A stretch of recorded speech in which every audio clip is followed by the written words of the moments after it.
with the Switch app, and it basically pulls up like a GPS in Zelda. Look at this. Why? Why would you want that? There's even voice assistance too. I don't know if you guys can hear this or not. I could use that. Oh. Oh my god. Did you hear that? I don't know if I want that, but GPS I find your nice. lack of turning left disturbing. Okay, that would be awesome. Never... Welcome to High Tech Low Life. Oh shit, sorry. Fuck. Yes!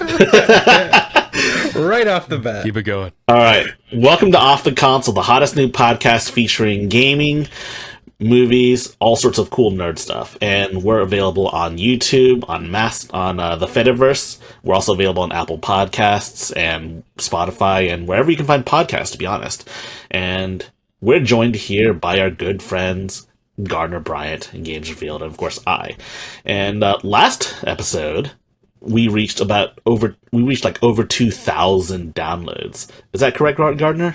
Yeah, 2,240 downloads so far. Super stoked about. One of our most viewed episodes to date. Yes, number one for the audio feed for sure. Oh yeah.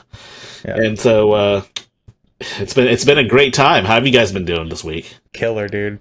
Killer. Awesome. I've done nothing but work, so I haven't played any games. When you say work, do you mean making Doodlings open source? No, I got that done a week was it week before last? And so now the code's available.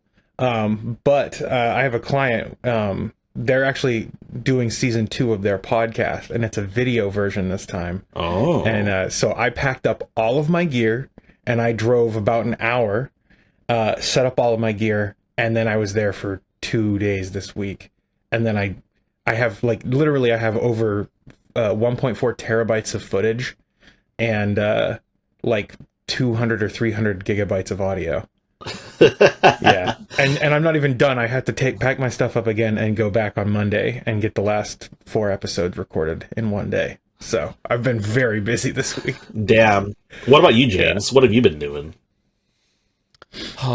Vacation this week, man. I went down and visited parents and hiked in lava tubes and stuff. And then watched the Minecraft movie. How was that, by the way? I laughed, which is good. I thought it was going to, honestly, seeing the trailers, I thought it was going to be drastically worse than it was, but I'm not going to say it was amazing either. I mean, it's a kid's movie. Yeah, it's a kid's movie. That's the thing. It wasn't really for me, but it was fun. And my kids enjoyed it. So, well, that's all you can really ask for when it comes to a kid's movie. Yeah. Were your kids bothered by the fact that Steve is also Bowser? You know what? I had to point that out to them. I don't think they caught on to that one too much. Really? I mean, Jack Black did a decent enough voice where you probably couldn't tell that it was Jack Black unless you knew. Yeah. The Mario movie is pretty good though, to be honest. But I have not seen the Minecraft movie. I liked it. Yeah, the Mario movie. I think Mario movie is definitely a better movie than the Minecraft movie, but the Minecraft was fun. Yeah, it was a fun ride. My nephews like the Sonic movie better though. It's Nintendo versus Sega all over again. The Sonic movies are good too. Yeah, they are really good. Actually, they are. Have you seen them, Gardner? I have not seen the Sonic movies. I've seen the Mario movie though. You should watch the Sonic movies. They're actually pretty fun. They're actually pretty freaking good. Yeah. Yeah, I like Ben. What's his name? The guy that does the voice of Sonic. I like him. Is his name Ben?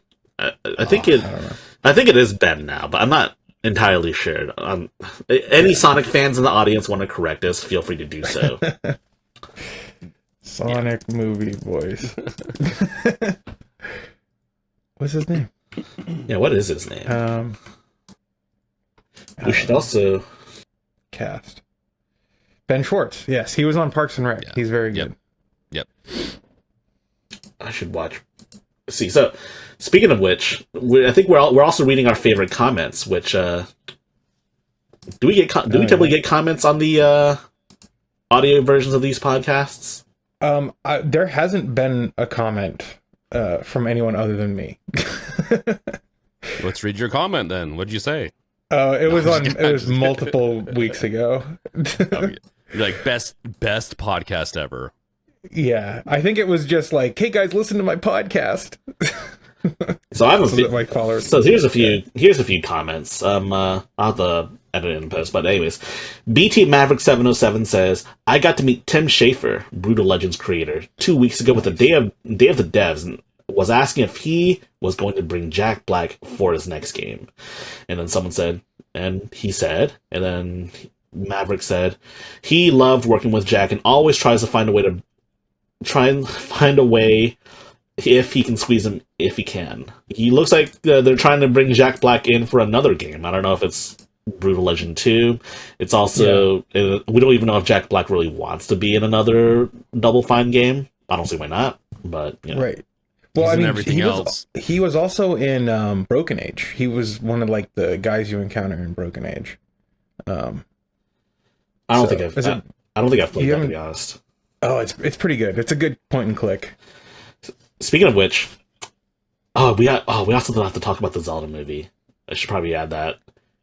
Oh yeah, yeah, because it's Nintendo week, baby. This week it's all Nintendo. all of our news points are Nintendo, and that's because the biggest news of this week happened. The Nintendo Direct, the Switch 2 Direct happened, and I will say there's a lot of cool stuff that happened during the Nintendo Direct. So there's a couple of things we should talk about in terms of Nintendo. First and foremost, the Nintendo Switch 2 releases on June the 5th. And we were supposed to have pre-orders open on the 9th. We'll talk about that later. But they're delayed in the US, at least. And there's also... So it's going to be a 1080p 120 hertz display. It's LCD. But it does support HDR, portable and docked. Thoughts on the resolution and frame rate? Personally, I think 1080p is overkill for a handheld. But I mean, I understand like if they're adding the juice to be able to do 4K, in docked mode, I guess it makes sense for handheld mode, I guess. But I don't know. I kind of want Valve to stick with like 800p for the Steam Deck too. So I'm probably the odd one out though. No, there's a lot of people that agree with you on that. For me, I fully disagree. Partially because I can, but there's a lot because I have people yell at me all the time about this. I can read text better. It is slightly less like the it just helps with the pixel density. Like you can read text a little better, and for some games the text is a little too small because they don't do good scaling.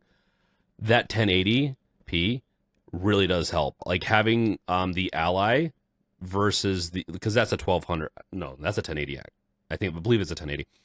The Ally versus the Steam Deck, I can read the text better on the Ally. So but I don't. That's not going to translate over to everyone, obviously. But 1080p is a great sweet spot. I'm glad to be there, and so I'm hoping that's the new standard going forward.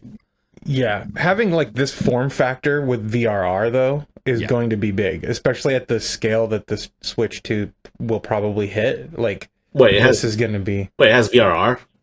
Yeah. Oh, shit. Yeah. That's crazy. I didn't even see that. 120 hertz panel, too. Yeah. So it's like 120 hertz, yeah. Yeah, I did see that. Awesome. That is pretty sick. The Steam Deck 2, I kind of do want it to at least match the Switch 2 in terms of resolution and frame rate and variable refresh rate. Yeah. I mean, the thing is, too, it's like, I did the review of the Ryzen AI 9 core, whatever you call it, that PC, mini PC, that's the word I'm looking for.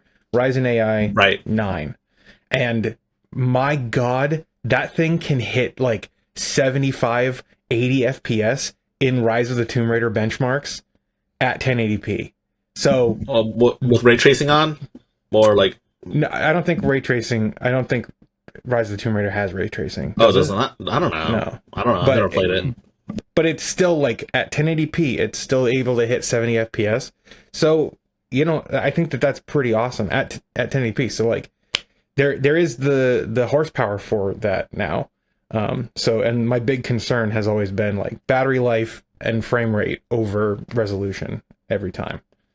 So, I don't know. And the fact that like they're going to be doing this, it means that they're going to be like forcing the display manufacturers to make huge quantities, and that's going to help at some level subsidize the Steam Deck 2's display being at this scale, which is specs. That is pretty crazy. Yeah. I mean, honestly, yeah, that's one of the other nice things about mass production is that it helps drive everything a little bit cheaper for those specs, or especially in hardware. So some people, I will say though, some people have expressed disappointment in it not being OLED at launch because there is an OLED version of the Switch, but I think historically they've had issues with variable refresh rates on OLED panels, if I'm not mistaken.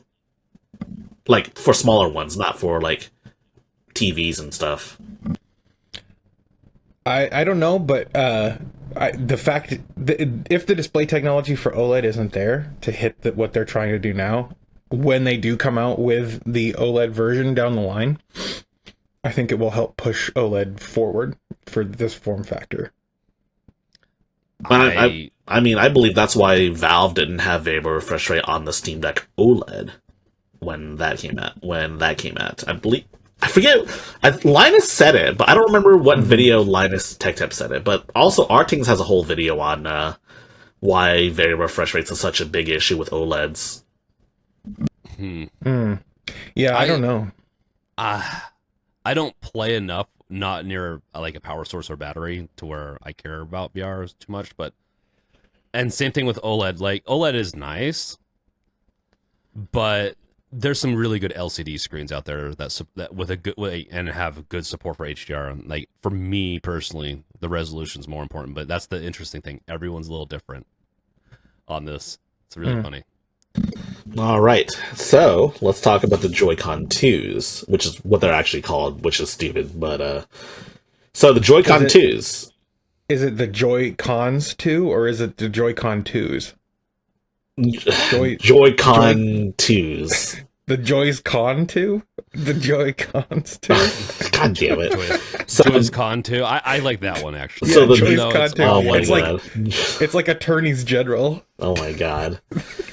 So the Joy-Con 2s, as we all suspected, they all have mousing modes. And I actually asked Wolfden about this, because he's actually tried it out hands-on at the Nintendo event or whatever. And he says it feels surprisingly comfortable, like in terms of like moving your mouse around. So we can certainly expect some Nintendo Switch mouse pads to come out in the future, probably from Razer or something like that. But they also attach magnetically to the Switch as opposed to using Joy-Con rails. I was shocked by that one. That was one that really shocked me. It's just purely magnets, and it's intended is there in any too. Is there any mechanical latch at all, or is it just magnets? No, wow. The only pushing it off. So if you hit a trigger, it has a little thing that pushes physically pushes the magnets out. The Joy-Con's finger pushes it off. Yeah. So I believe so Nintendo claims it makes a when plugged in, it makes a like sealed magnetic lock. So you can't they claim you can't pull it out without using the release mechanism. Of course, someone's going to try it out on YouTube. I guarantee it. Yeah. They're probably going to break it too. I guarantee it. I have a handheld, and I don't even remember what it's called, but it's got magnetic detachable guys, and it's really hard to just pull it apart like straight out. But if you just kind of tilt them like this, they come right out. And I'm wondering if that's going to be the case with this as well. Well, it has it's indented, so like the Joy-Con goes in a little bit into the device, right? And so yeah, these ones do too. Oh, okay. Yeah. I mean, I don't know. We'll see. We'll see when it comes out, when more people try it out. So I will say, there is one cool thing about the mouse feature that normal PC mice don't have. So you can actually rotate the mouse itself, and it does things. Whereas, like on PC, like I'm doing it right now, I'm rotating it like counterclockwise. It doesn't really do anything. Yeah, that should be a thing on PCs. That would be sick.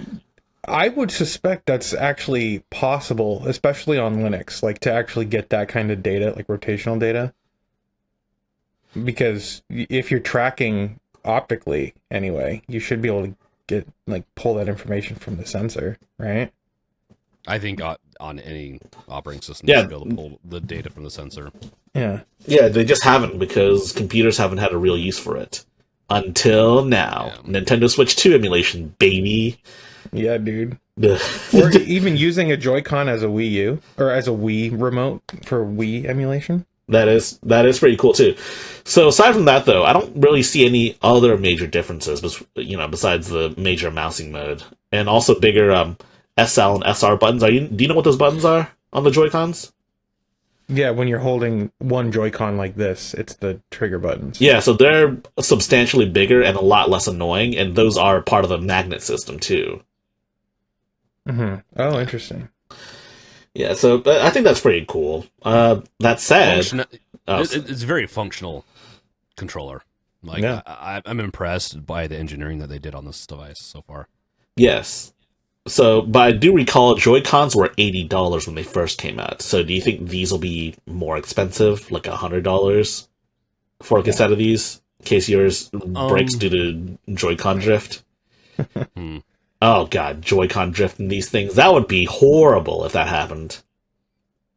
We're going to have, like, magnet drift or something. We're going to have some weird other thing that's going to happen. And you wouldn't think that Nintendo would, like, advertise Hall effects or TMR sticks in these, if that were the case, right? I'm sure they thoroughly tested it, because that was a whole ordeal I don't think they want to go through again. I'd be shocked if Man, they would want to go through it again. Yeah, that's true. Not to mention though, like I have to wonder how like Hall effect sticks would interact with, well, the whole magnet system as it is, because I mean, Hall effects are based on magnets, if I'm not mistaken. Yeah, they are. They detect magnetic fields, and that's how they work. So, Yes. I don't know if that would interfere with the functionality of the Joy-Cons, or rather the ability to attach to the Switch. Most likely would. They'd have to have a pretty good shield. Yeah. That would make me like, that kind of reminds me of when like Sony was like, we didn't include rumble on the 6-axis controllers because it screwed with the accelerometer data. It's like, no, it didn't, you liars. Yeah, and then they released the DualShock 3, which had rumble motors, and it still had gyro, the 6-axis gyro. Yep. I don't know. It's crazy that Sony was like one of the first ones to come up with that, the whole 6-axis on a regular controller thing, and then they just kind of fumbled it. And now every game has gyro aiming. Oh, speaking of which, the Joy-Con 2s also have a C button, and there was rampant speculation of what the C button was, and guess what it is? Guess what it's for? Discord chat. Discord, but worse. Yeah.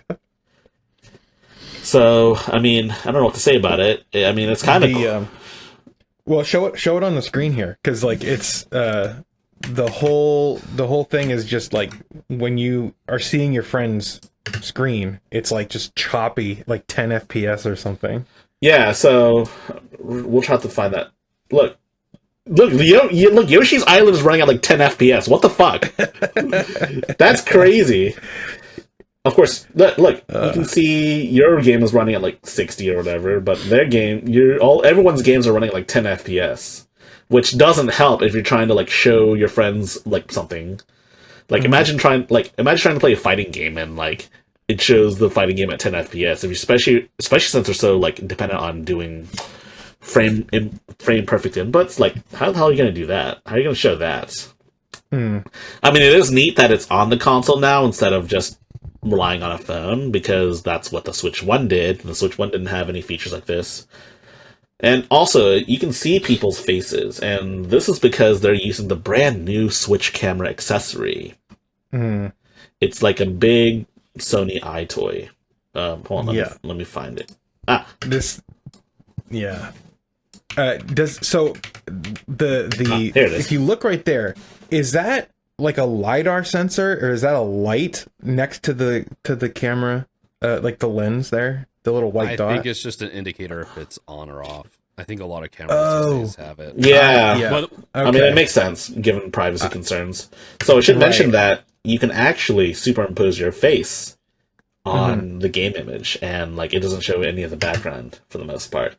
I think we'd have to see like how effective the system is. We do really have to like benchmark it. I don't know if any of us want to try it out, but yeah, you can certainly do that with your friends. This is ringing of playing Uno on Xbox Live back in the day, with everybody having their Xbox Live Vision cameras, and I don't know, it skeeves me out. I don't want. Oh yeah, the camera can also do this as well. It has integration with games too, depending on what game you're playing. I actually think this is kind of cool. This is pretty cool. This is actually a pretty good use of the camera. It's actually at least intuitive. I don't know if people are going to actually use it. Dude, you can see the moment when like their heart breaks when you steal their star in Mario Party. It's pretty awesome. But Mario Party's nice. But Mario Party's still best played with friends in person. Personal opinion. Like that. Like that. This is like the perfect Mario Party gig. Yeah, I like how it I like how the editing makes it seem like they were all in the same room using cameras to talk to each other. Oh god, Splatoon! Dude, what the... Oh my god. Oh dude, Splatoon with mouse? That's gonna be crazy, man. The gamers will never be safe again on Switch. My question is, why would you want to have all of your friends' things on the same screen? Like, all of your friends' screen capture on the same screen, and then your screen is like maybe, I don't know, 60% of the full resolution of your display. Like, that seems annoying to me. Yeah, I'm pretty sure you don't have to do it that way. I'm pretty sure you could just have your friends' voices in the background and you just play the game in full screen. Oh yeah, okay, that makes sense. Hold on. This mentions, like, you can have your own retro... Wait, why is this in French? What the fuck? Oui. This is yet another example of High-Tech's alternate life as a double agent. Yeah. Dude. Oh, they're playing Japanese games now. Or maybe one of their Wii, like... I don't know, man. So, there it is. Oh, yeah, here's the Switch 2 Pro controller. And... Yeah. It's pretty neat, I guess. It's more or less the same thing, but it also has back macro buttons. And It's going to be $60. And the C button. That's what I've heard. It's going to be $60. So game chat is okay, I guess. You do need to have the membership to use it, but they're giving it away for free for like the first year. So you can use Worst Discord for free for like the first year. There's also parental controls. So that nice. Yeah, so I know oh yeah, here's also one of the coolest features. Hold on, not this one. What's the fast word? This one. This is what they call game sharing. And basically it's like this. You guys ever use a DS and DS download play? Download play, my guy, yeah, dude. It's like that. I've been calling for Valve to add download play to Steam, or like to the Steam Deck, for as long as I can remember, because I have some, like, my greatest memories is just using download play on the original DS with my cousin, and we were just playing Mario Kart DS together. Yes. It was like so much fun. So Nintendo's brought it back, and I think this is genuinely the coolest feature here. Yes. And as you can see here, they only have one copy of it's not Uno. It's something like Uno. So, but as you can see here, this across. Yeah, look. So look, they all have different hands because they're all different players, and right. They only have the one copy on Switch 2. And it works across Switch 2 and the original Switch as well. Yep. Which is pretty crazy. That's bananas. Look, they're basically playing Uno. That's crazy, and it's not even real Uno. Here's a question: Is it actual download play, or is it streaming, like, the footage of the primary console? That's the question. Because it's possible to render multiple scenes from a single machine, and that card game, the Uno, seemed like it was relatively simple enough that they could render like 30 FPS for 4 different players and then stream it. Isn't GameShare supported by more complex games? If it is, then I don't think have enough host. So yeah, I'm curious. So they have Reversi, they have this one here. Yeah. It doesn't specify. Well, wait. But I mean, Yeah. that looks like all three of the screens are displaying the same thing, right? Yeah, it does. I mean, True. to be fair though, this is like a single screen game. Like it's not split screen or like multiple perspectives. Right. True. I'm saying that it's, if they were to do like proper download play, I don't know if they would call it game share. You know what I'm saying? Like, why would they change the name of it? It's something that Nintendo fans would be familiar with. Nintendo fans, but I don't know if like new Nintendo, like people that were born after the DS came out. I don't know if they'd be familiar with it.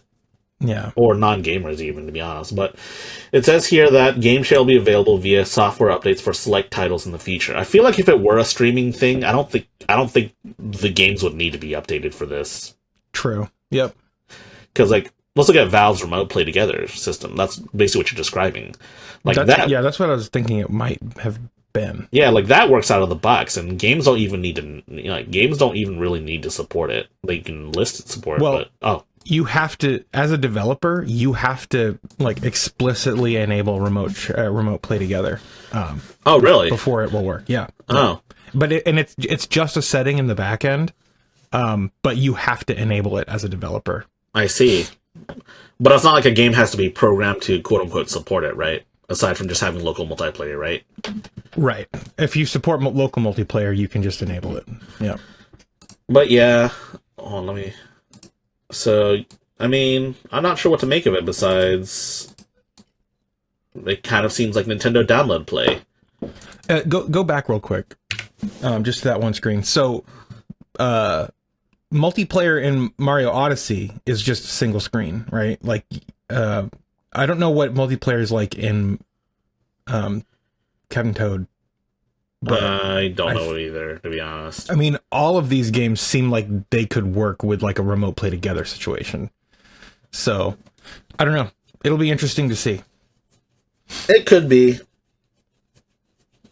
And yeah, to be fair, and yeah, I believe all of these are actual like Nintendo Switch games. Yeah. So the reason I'm asking about this too is because if it's compatible between Switch 2 and the original Switch, then the backwards compatibility stuff is kind of weird with that. We'll talk about that in a minute, but like it makes me think that maybe either the games do like a remote share together thing or remote play together, or they have to have like special builds between the generations in order for it to work. I don't know. It's kind of a weird one. I guess we'll get to it when we can. Yeah. Also, the Switch 2 has two USB-C ports, one at the top, one at the bottom. Objectively a good thing. The the Steam Deck should have one of those too. A second one.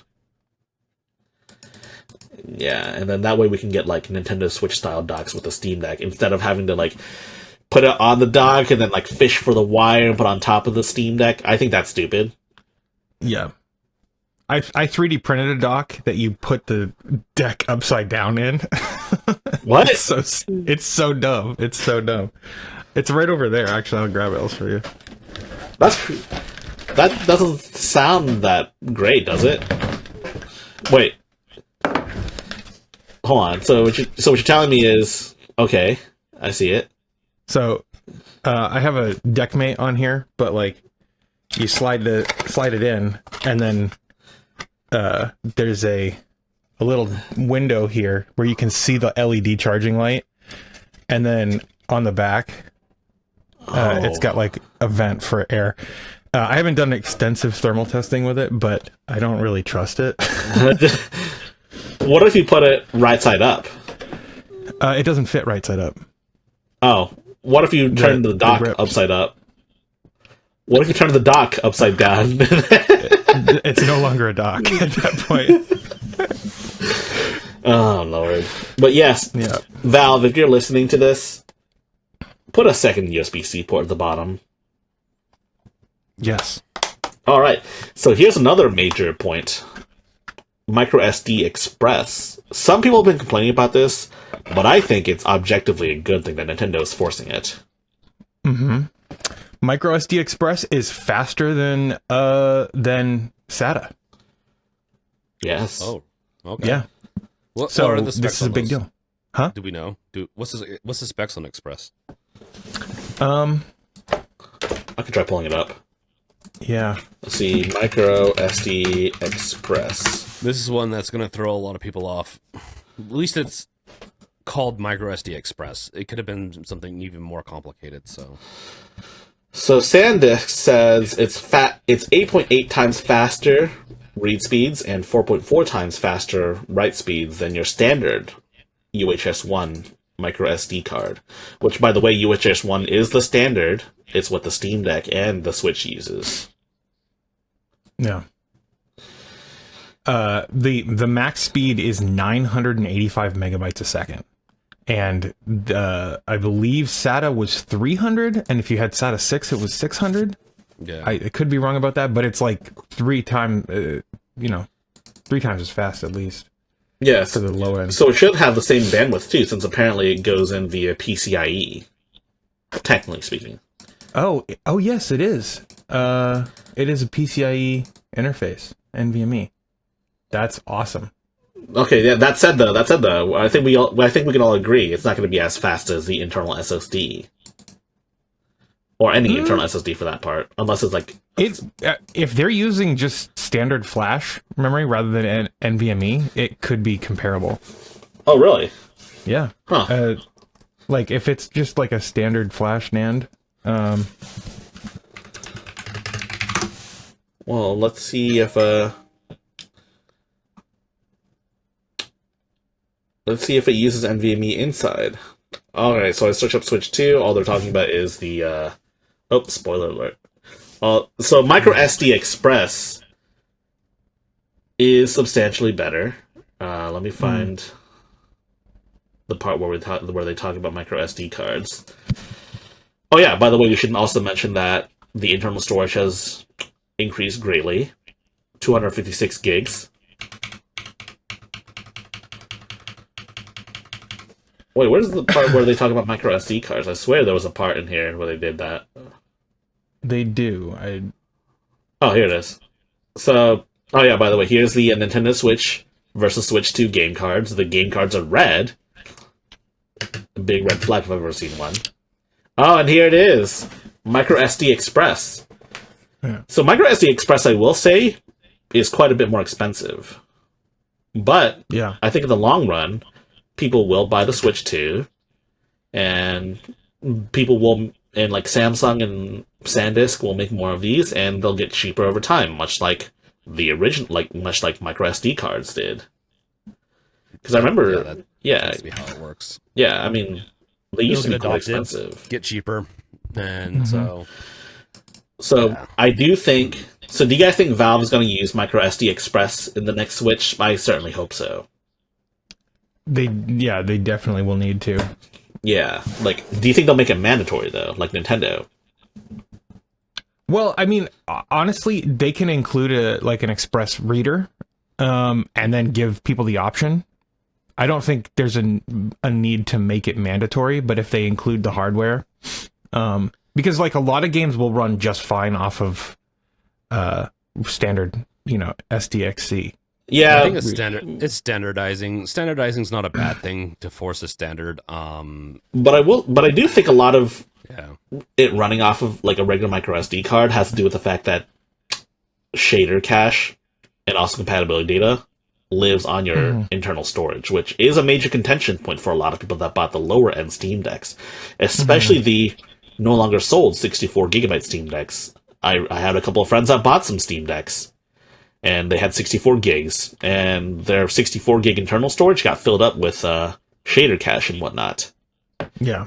So I think if Valve were to make microSD Express mandatory, they could start moving some of that stuff over to the microSD card with a little issue. Because I've tried that one trick where you put your store your cache as well as your compatibility data on your microSD card and symlink it, And let me tell you, it's a terrible experience. Yeah. But with microSD Express, I think it could be viable, doable, even. Yeah. I'd personally like to see it standardized to use Express, but at the same time, they don't. Yeah, you can upgrade the inside of a Steam Deck. I'm assuming you could upgrade the inside of a Steam Deck too. So there's at least options. Yeah. So I mean, you wouldn't be able to do it for a Switch, to be honest. yeah. Hmm. I Okay. don't think so. So it has a dock, and the dock lets it go up to 4K. Hmm. Well, ask us on that. 4K. The dock will output a 4K image, but Yes. But I think it's already confirmed that they're using upscaling technology, right? So, DLSS specifically. yeah. Oh, they confirmed that? Yeah, NVIDIA did. Oh, NVIDIA. It's the NVIDIA chip. I would be shocked if they used anything else. No, they're using FSR on the Switch. The original? Yeah, but I don't think. I mean, but now NVIDIA is like heavily invested. They want to use DLSS. Did DLSS even exist on the original chip? No. Like, could it even? Because FSR is some versions of FSR are universally compatible, and also it's open source, right? Or at least near open source. Yeah. So, Yeah, I mean, it is what it is. So the dock also has a fan, supposedly allowing for better performance. Supposedly. Yeah. I would assume that would help keep it cooler, which Yes. I think is a good thing. It is a good thing, yes. It also has OG Nintendo Switch backwards compatibility, and we kind of alluded to this too. So not all games work as expected. I should probably pull this link up too, but there are quite a few games that work out of the box. Nintendo's supposedly done their work. Like if you take their chart at face value, it looks like I would say 95% of all Switch games work just fine. Yeah. Well, if we look at this chart, that's the left column there is Nintendo games. Like these are first party Nintendo games. 98% of them work with no issue, and maybe 2% are just not compatible.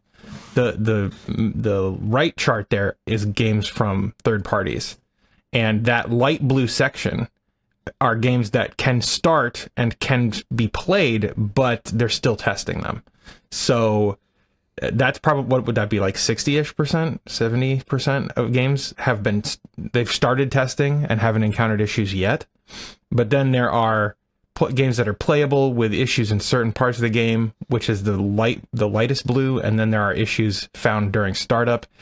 And they're promising to like investigate further into these games. But what does this look like to me? This looks like ProtonDB compatibility, but done by the first party, right? Gosh. Like this looks like Proton to me, right? Like this is a compatibility layer, and this is not emulation of the Switch 1 hardware. I do find it fascinating. I mean, I think Valve has proven that compatibility layers can be viable for video games. I remember people not having too much faith in Wine back in the day. But Proton kicks ass. It's actually the preferred way of for some people to play, games on Linux, because I know some Linux ports were not that great to begin with. There are some Linux ports that are just because of the nature of the Linux ecosystem, they just don't work anymore. They were made over 10 years ago, and the libraries that the game depends on don't exist or have transformed in a way that is unrecognizable to the game. And so your best option for backwards compatibility is running the game through Proton. And here, while there might be like binary compatibility with like the CPU between the two SoCs on these devices, like the fact is the GPU is going to be very different, and they're going to have to do either runtime or like pre-runtime compilation, like recompilation of shaders and stuff in order to get Switch 1 games to work on the Switch 2. So I don't know, I find this very interesting. You have any thoughts, James? I know you haven't said much in a while.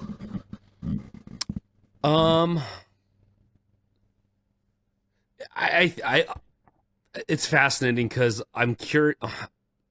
I want this to come out, and I want people to like dissect it and have some people like reverse engineer some of this and kind of really see what they're using, because it could help with maybe running Windows games and stuff, or weird. Like it could be used if they are using like more of a Proton layer, or maybe they've forked. I mean, they've forked or have used, I believe, Switch emulators, or not Switch emulators, older, like maybe N64 emulators. I can't remember exactly what it was, but I think it was an NES emulator. I think it's for all the like virtual console like emulators. So yeah, the classic consoles. Yep.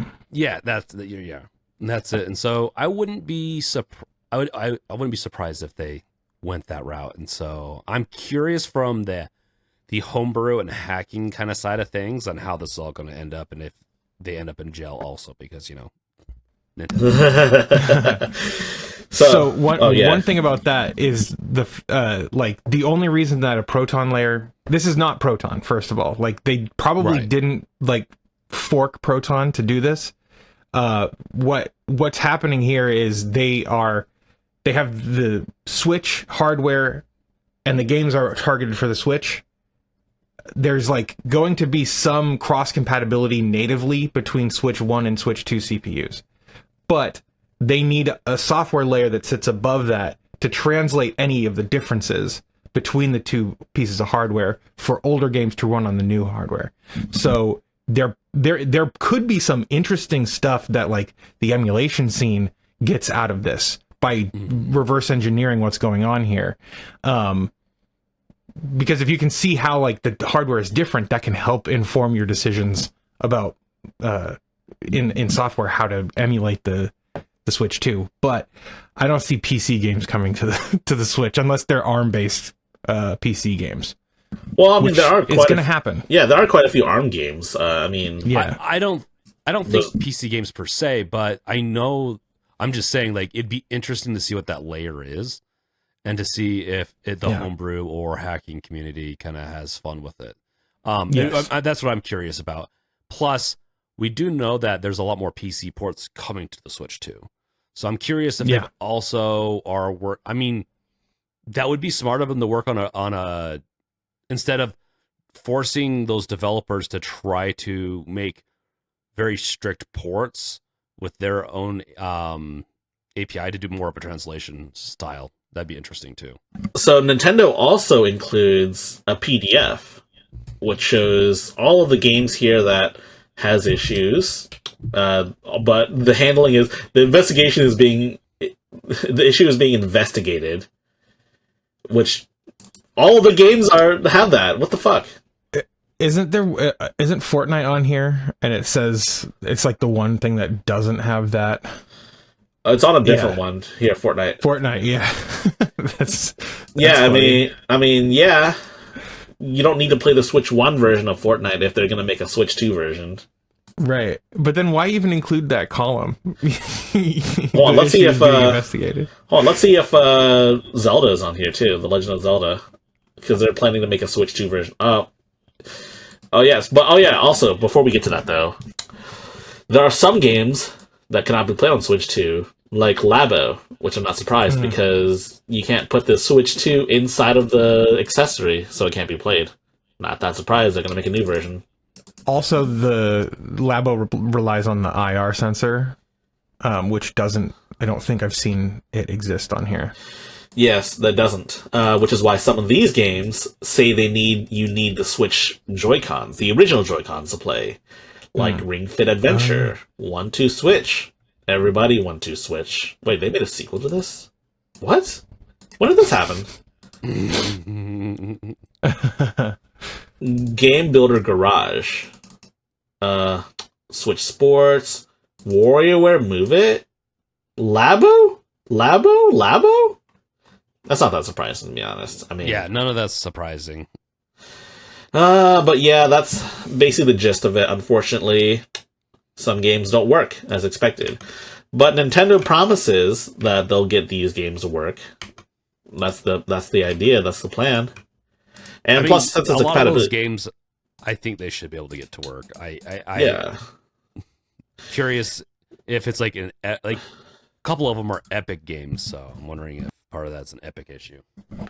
I mean, yeah. Part of me wonders if maybe these games will issue patches enabling Switch 2 support, or I guess fixing Switch 2 issues, or if Nintendo will update their version of the compatibility layer. Probably a two-pronged thing. But Yeah. there's also the thing with like sometimes Proton breaking game compatibility. Like a Proton update does that sometimes. It's rare. It's very rare, but it has happened, and I am curious to see if Nintendo will experience that issue, given that there's like over 1,500 games on their platform.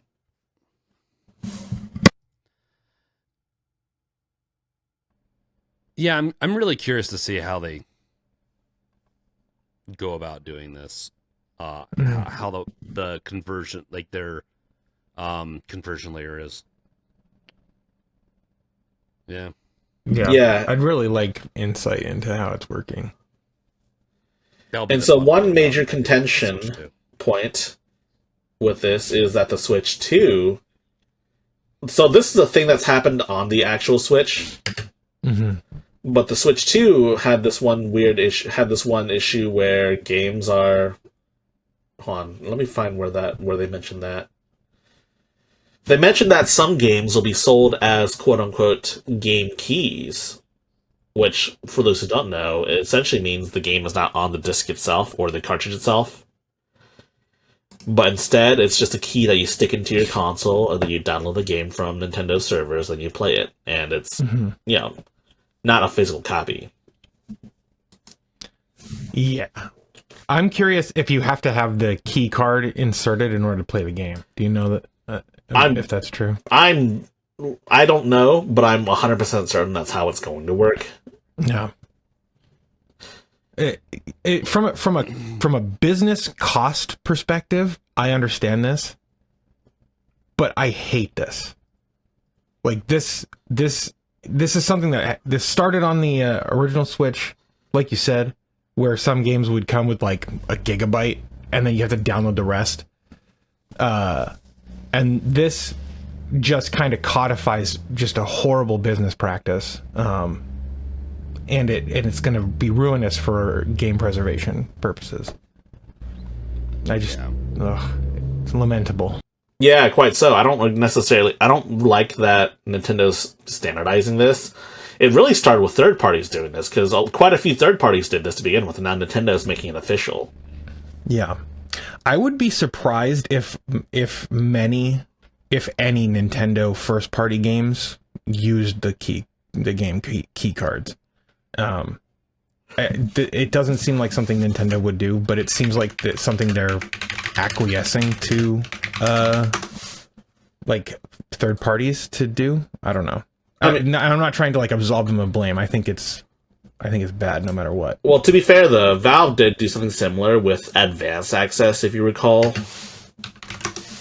And it's something they can't... It seems like it's something they can't change, unfortunately. Yeah, Valve Advanced Access is adapting to like market demands. But I don't think it's as scummy because there aren't any physical copies of games on Steam. With this, this seems like a half measure, and it's just, I don't know. And Advanced Access is only like a couple days or weeks before the game comes out, right? Like probably a week. And also, Advanced Access was Valve standardizing a scummy business practice in a way that actually helps customers. Like, because there was a lot of things up in the air about how it should work, and everybody was doing something different. And so now there's like a way to do it that's prescribed, and customers supposedly understand it. Hopefully, I guess that makes sense when you put it like that. Yeah. So for example, Elden Ring is one such a game where it's not on the disc itself, despite Juan. I don't think Elden Ring is really that big, though, to be honest. Elden Ring, file size. It's like we'll just say 66 gigs around with the DLC included. Yeah. They could fit that. Right. And this is what I was saying when I said, like, from a business perspective, I understand this, because if you are a game publisher, you pay Nintendo to manufacture game cards, right? And you pay more for the higher sized cards, right? So if it's like a 4 gig card, you're paying, I don't know what it is, like $1 or something per thing. That eats into your cost as the developer. And if you're doing like a 64 gigabyte game card, that's going to be $5 or $6 or more per card. And you're paying that to Nintendo. So from a business perspective, I understand it, but it is just shitty. Like, I don't know. I don't like it as a customer at all.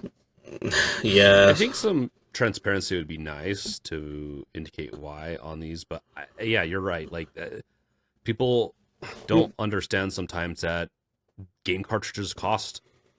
It costs money to make them. Nintendo also potentially, upcharges it too, and So I will say they do mention that it's a game card on these boxes, at least from what I've seen.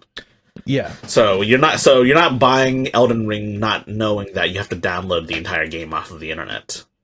Yes, I will. I think that's a good thing. It's a good thing to point out, because the game cards are black and the key cards are red. The box is different, so at least there is clear delineation about what's in the package, where with the Switch 1 it was like a thing on the back that says you need an internet connection to play this, so at least here they're making it clear when you buy something at retail if you actually own it or not. Wait, are I thought all Switch 2 cards were going to be red, not just the game cards. I don't think so. I think I could be wrong about that. Let me look. If they go that route, then that's definitely the best. I think the best of both worlds. I do think it's funny sometimes with people, like especially PC gamers, if they complain about stuff like this, because we haven't had physical media for a long time. Right. Yeah. Sorry, I was wrong. All the Switch 2 cards are red, but the box is different, and it does say this is a key card, and so it makes it very different. I prefer the cartridges to be. Me too. Yeah, I think we all agree that, yeah. So I will say quite a few developers are putting their games on the cart. Like, for example, CD Projekt Red is putting Cyberpunk Ultimate Edition all in the cart. And I guess it makes sense because they own GOG, and you know what GOG is best known for? Game preservation. Yeah. Oh, yes. But yeah. You didn't let me answer. I knew the answer for once. I read that Witcher 2 for Switch 2 was going to be a key card. I could be wrong about that. The Witcher 2? Yeah. Or The Witcher 3? Or Witcher 3, that's what I meant, sorry. That's kind of odd, given that The Witcher's on the Switch, like the original Switch. Yeah, hold on. Well, it might just be that, Oh, I read it. Sorry. Oh, go. Never mind. Ignore me. Okay. So some Switch games will have special Switch 2 versions of, like, Switch 2 upgrades. Like, for example, let's look at this. Oh, wait, hold on. We gotta get the fancy graphic. So look, these are all the games that will be getting Switch 2 editions. So these are special versions of the games you can buy physically, or you can get an upgrade pack for them if you have the original version. How much are they, like $10-$20, kind of like how PlayStation does it? Sometimes PlayStation just has free one. Like, I think Cyberpunk was free, but I mean, well, I don't know. I'm sure it's on a per developer basis. Of course, Nintendo wants you to pay the extra $10 or so, whatever, to $10-$20 or whatever. Which most of the games on the Switch that I'm gonna be curious, like that I'm gonna want, are Switch specific or like Nintendo specific. That is. Yeah. And also, yeah. So, hold on, that went by too fast. So we've got Mario Party Jamboree, Zelda, Metroid, Kirby, and Pokemon. All the quintessential Nintendo franchises so far. But I mean, I would like to see more games get added to this like whole Switch 2 upgrade pack situation. I would like to see some games get updates for free if the developers opt to do so. So this is kind of leading into a little bit of the pricing. Oh boy. More so. But I really think they should do more goodwill towards especially the big Nintendo fans of just making the game packs free. But it definitely seems like they want to ink out more profit from all this, because the demo game that you can get for the Switch 2 is paid. Yes. You have to pay $20 to play the demo that showcases the Switch's capabilities, which is, I think 1-2 Switch was such a thing. Yeah. Well, imagine if so Aperture Desk Job was a $10 paid experience. I would have paid it, but I would have paid it, right? But Valve knew that they needed to show what the hardware was capable of and why it was important and how it was different. And Nintendo seems to have lost that. This is a far cry from the day where Wii Sports, an actual game, a full experience, was a pack-in title. I missed that, Nintendo, man. Heck, PlayStation's even upping them on this, because Astrobot's demo, or their Astrobot experience that showcased PlayStation 5 capability, was essentially a full game. You get hours and hours out of it. Now Astrobot's the PS5, full game that cost, but then they released DLC that was free. Yeah. A year. So look, it shows off features that you can do on the Switch too, like the rotating mouse feature. That's cool. I want this on PC. There's no way to emulate Switch 2 if you can't do that on a PC, unless you just have the Switch 2 Joy-Cons. At that point, you may as well just buy a Switch 2, to be honest. I feel like the PC can do this already. I feel like rotating's already a thing. I mean, it might be wrong. I feel like I'm going crazy here, but I swear you could do it. But oh well. I've never seen anything use that, if at all. Look at these mouse. Look at these mouse. Physics demos. Come on, dude. That should not be paid. Yeah, tell me about it. I believe Xorg supports cursor rotation out of the box. I would be surprised if Wayland doesn't, but I'm 99% sure that standard mouse input on Windows can't. They have a whole other layer for handling HID with a pen, and that supports rotation and stuff. But standard regular mouse input on Windows just doesn't support it. Can't or won't? Dude, can't, as far as I understand it. I don't know, man. I think they should just make it happen. I know they could. I know someone could make it happen. But I digress. Now we got to talk about the real kicker, the real kick in the balls, if you will. The prices of video games and the Switch. So the Switch 2 is $450 USD by itself, or $500 if you buy Mario Kart World with it too. But here's the thing, though. If you don't buy Mario Kart, if you don't buy the bundle, guess how much you have to pay for Mario Kart World and a couple of other Nintendo games? $40. Wrong answer. $80. Oh my god, dude. $80. Honest, fucking dollars. The Mario Karts are so iterative; they don't feel different enough to charge that much. But we'll see, I guess. I mean, this one's kind of different, though. It's open world-ish. They're all different, but they're kart racers at the end of the... Well, if it's open world, then yeah. I don't know. $80, though. We haven't had a new Mario Kart since, 2013 or something. A long, long time. So, this has me kind of excited, but also, I'm not going to play it. Damn, we haven't had a new Mario Kart since the Obama administration. Obama did it. Obama! Thanks, Obama! But yeah. Oh, man. I will probably end up buying one of these, after... who knows? It depends on how much my kids beg. because I'm a pushover and I love tech. So it will be on them if I become a shill or whatever and end up getting a Nintendo device and getting this and spending full price. It's on them. Just letting everyone know. Yeah, good luck getting one at launch, though. Oh, I know. I'm not going to get one at launch. But I'll eventually get one. Man, those rumors of the $100 GTA 6 doesn't seem very far-fetched now. It's going to be 120 on the Switch 2. Oh my god, don't even. Yeah, it's going to be 120 and you only get a key card. You don't get the full... Oh, that would be... That's going to happen. If it does come to Switch, that's what's going to happen. Dude, there's no way. Here's what's gonna happen. GTA 5 on the Switch, $120 and a key card, not an actual physical release. God, don't even, Gardner, man. I'll yell on that one. If any game over $100 doesn't feel premium and is not on the card itself. Yeah. All right, so here's the tweet from Geoff Keighley confirming the price. It's bullshit. It says for the digital edition. A lot of people were talking about how, it's going to be $90. I haven't seen anything suggesting that the physical version is going to be $90, but they are delineating between digital and physical versions of games. They are going to be different.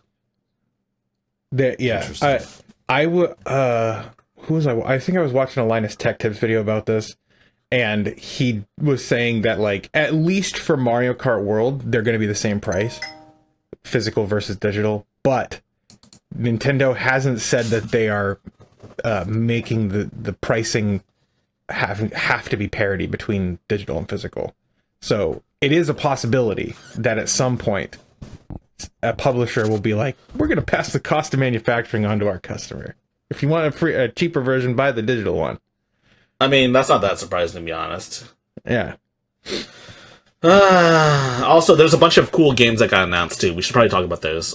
So, Switch 2 games. Mario Kart World looks pretty cool.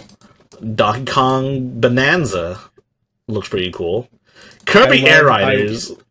Oh, sorry, go ahead. Kirby... Well, I was going to say, I love its bananas, like bananas. Yeah. Man, but Kirby Air Riders, oh my god. Kirby Air Ride was super fun, and Kirby Air Riders, I'm hoping it's going to be just as fun. I love racing games. Dude, Sakurai's going to be directing it. So, dude, he knows his games, dude. Yeah. He knows how to make a good Kirby game. So that's probably the one game I want to get. This is my personal decree, but if you're going to get a Switch 2 kart racer, skip Mario Kart and get Kirby Air Riders instead. That'll be interesting to see which. Yeah. Oh my gosh, dude. I don't want to at that price. I'm gonna have to make decisions of okay, we can get one game. Make your kids fight to the not death. Sorry. Make your kids. Make your kids red time fight. That just makes me think of Arrested Development. If you guys have seen that, where they have fight kids, or the dad records them fighting and sells it. Yeah, dude, I love that show, dude. Let's see. There's also Drag X Drive, which makes use of the fact that you can have 2 mice per pair of Joy-Cons. Yeah, which is it's like Rocket League, but you're on a wheelchair, like a rocket-powered wheelchair. And it looks like in order to move, you have to move the mice up like you're on a wheelchair, which I think is actually pretty cool. I could see that getting very tiring, though. Well, I mean, I'm looking at that, I'm like, yikes. Just think of it as an arm workout. Yeah. Put some weights on my arm, I'll do. Okay. It's an alternative to playing Beat Saber all day. Yeah. I like Beat Saber. I'd much rather play Beat Saber. There's also the Nintendo Switch 2 Welcome Tour. $10 available now. There's also there's also this, The Duskbloods. It's a From Software game, but it's also exclusive to the Switch. And it's described as a PvPvE 8-player game, so it's definitely going to be online, multiplayer. Unlike some of the other From Software games where it's primarily single player, but you can also play online, sort of. There's also Hyrule Warriors: Age of Imprisonment, and there's also Bravely Default Flying Fairy HD Remaster, which is a remaster of Bravely Default from the 3DS, if you've ever played that. And we also mentioned, Switch 2. We also mentioned Switch 2 versions of games, existing games, Game Key. Oh, Tears of the Kingdom's also $80 on the Switch 2, if you want the Switch 2 version. I don't. But the Dustbloods looks good. Looks fun. It does look fun, yeah. I'm not usually a From Software person, but it might be one I actually pick up when I get a Switch 2. Yeah. That said, all of these games are pretty cool, and there's also a couple of third parties coming, like Hades 2. Oh, I forgot to mention Silksong. We got to see some Silksong in the Nintendo Direct. Let me show you guys. Yeah. Silksong. While you're finding that, the welcome tour image right there, it feels like they're just copied PlayStation Astrobot stuff. See, that kind of to me it looked kind of like the Portal 2 marketing materials as well. That too. Yeah. That maybe PlayStation copied Valve on all that. Okay. Well, it's a good thing to copy, to be honest. Yeah. It is. Look, Silksong. It's totally real, and it's totally coming out in 2025, guys, on the Switch 2. But it's not all sunshine and rainbows in the Mushroom Kingdom. Players are pissed. How pissed? You can see right here. Vote with your wallet, drop the price. Look how pissed off people are.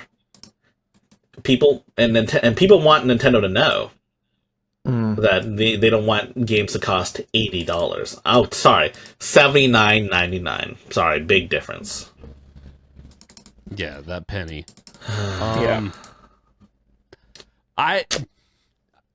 They could have made it $40 and somehow someone would have found a way to be mad. That's the thing. I feel like most announcements nowadays, people are just upset. But I do understand this one more than a lot of them, is that Nintendo, out of all of them, should not be upping the price. I just don't feel like the value is, unless it's on their first party, I don't feel like the value is quite there. I agree. Well, Nintendo's first party games are some of the best games that the industry has to offer. Yeah. But the fact that Nintendo has now standardized $80 for games is just bananas. Bonanzas. But yes, I don't like what Nintendo's done. I don't like the fact that everyone's going to follow suit with Nintendo as well for future games. Also, the fact that sales. Oh yeah, definitely. I think it's going to hurt sales because here's my thing: Nintendo games, I am willing to spend. Honestly, I'm willing to spend $80 on a Nintendo game. I might, but depending on which one it is, I'm very selective with my Nintendo games. Mario's and some other ones. My family and I love them. But if any other company does it, I'm less likely to buy extra copies of stuff. Like with the Switch 1, I bought a lot of extra copies to play on the go. But if the price is more expensive, there's just no, I'm good. Yeah, and it's also not like Steam where there's like great deals available all the time, especially for like first party games. Nintendo keeps their prices high. Quite so. So yeah, I mean, I think that especially with the economy the way it is right now, I am worried that nobody's gonna buy this. I mean, there are gonna be diehard gamers that buy the Switch 2 with Mario Kart World or whatever, but I just don't know how this is going to fare for current markets. You know what I'm saying? I think you're right, James. It's going to hurt sales. Yeah. But I'm glad you mentioned the economy, because guess what? Mm-hmm. On the same week, we got surprise tariffs from President Donald Trump. There is no surprise about it, but yes, continue. Well, not surprised, but surprising for everyone else. He announced that there was going to be tariffs on Liberation Day. And Nintendo announced that, we were supposed to have pre-orders start on the 9th, and Nintendo had this whole system where you had to you had to pay for you had to have been a subscriber to Nintendo Switch Online for like a year, and also have 50 hours on your Switch to pre-order, which is a good way to, which I will admit is a pretty good way to combat scalpers. But now they're just pausing pre-orders in the US at least because of the tariffs, and there were some pretty crazy tariffs I saw. I think like 20 to 30%. I need to pull up the numbers, to be honest. So Trump keeps on putting tariffs and then redacting them or like pulling them. So no one saw any like real effect fully from it, except for maybe some prices. But yeah, this is going to be interesting if he doesn't pull these, to see how it's going to affect things, because it is some major price increases. So there are a ton of tariffs going out to various different countries. Probably the two most notable ones are China and Vietnam, since if I'm not mistaken, Nintendo moved production to Vietnam to avoid tariffs, because they've had a tariff on Chinese goods for a while now, but they're getting hit with a very high tariff. And why is Japan getting hit with a tariff? I don't understand. We have such a good trade. He took a shit in his hand and he threw it at a wall with numbers on it. Yeah, and that's what these numbers are. So sorry to get political. No, I know, but he put a tariff on an island that only has penguins. That's near the Antarctic. So from what I understand, there are some accusations that Trump used ChatGPT to generate what tariffs should exist. I will say we're not a political. I'll be honest, I'd be impressed at that point if he knew how to use ChatGPT. So he had one of his lackeys do it. Yeah, I will say none of us are political commentators or political channels for that matter, but it is irresponsible to ignore what tariffs are doing to the games industry, the prices. Yeah. I mean, this affects everyone. Like, do you want to spend 50% more on a graphics card that you already can't find? Do you want to spend more on everything, like, for no real reason? These are taxes against us, not against anything else. Yes, and most people don't know what tariffs do. They think that's going to bring, Nintendo's not going to bring fucking manufacturing to America. No one is. Well, even so, it takes it could take a decade to get it here. So it takes time to ramp up, to get things going, whatever. You have to have a plan to move manufacturing. It doesn't just happen overnight. Yeah. And honestly, by that time, the president, he's probably not going to be in office in like 10 years. Lord knows, I don't even know if any of us will be alive in 10 years. I mean, okay, fair enough. Fuck, in 10 years, I'll be 45. I'm not saying anything. I don't know, man. I don't like talking about politics because it's not my wheelhouse. It's not something that I specialize in. It's not something I can make money grifting off of either. But yes. This is definitely going to affect everyone. I think people need to be aware that when this does happen, this is not the company themselves. This is the U.S. external. Yeah, this is an external of the industry, an external person or administration that's doing. So honestly, I thought that Nintendo raising the prices on the Switch 2 was already taking into account potential tariffs. Yeah. But there's word that Nintendo might just raise the prices even more thanks to these extra tariffs. And I think that's going to destroy the Nintendo Switch sales, the Switch 2 sales, period. Even if, because, I get it. The Switch was mega successful, but that doesn't necessarily mean anything in the grand scheme of things. The Wii was super successful, and guess what happened to the Wii U? Mm-hmm. I would be shocked if it completely destroyed the Switch 2 sales, but it could definitely sour it a little bit to where maybe it won't fly off the shelves as fast. Yeah. I think they waited too long to release this. I think they waited a year too long to release this. I don't think that I don't think that sales are going to meet their expectations, right? Like, they want this thing to be like meteoric over the moon sales, and it's just that's not the reality now. And so I think they want to recoup costs and not have this be a loss leader for them, so they're probably going to just raise the price again. And how much is too much though? How much could Nintendo realistically raise the prices? Well, so I mean, the price right now is too much. Like, for what you're getting, it's a marginal upgrade. I just don't. I don't see it. Even if I wasn't like seriously pissed at Nintendo, and even if I hadn't sworn off buying their thing, I would see this and be like, I can't afford that. I'm not going to buy it. Right. So I don't know what the number is. But with a 24% tariff on Japan and like a, what was it, 45% tariff on Vietnam, and like 50% on China too. Yeah, it's like they're going to have to raise the price significantly to recoup that cost. Yeah,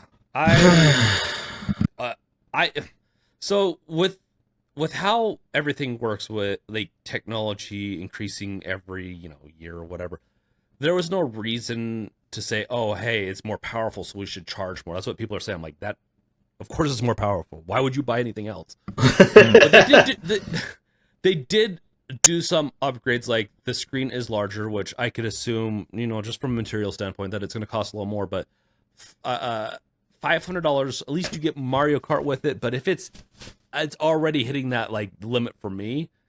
If it's, let's say, $600-700, or if they match tariffs and it's like $800, I'm not buying it. Yeah. Dude, no, $800, dude, that's crazy.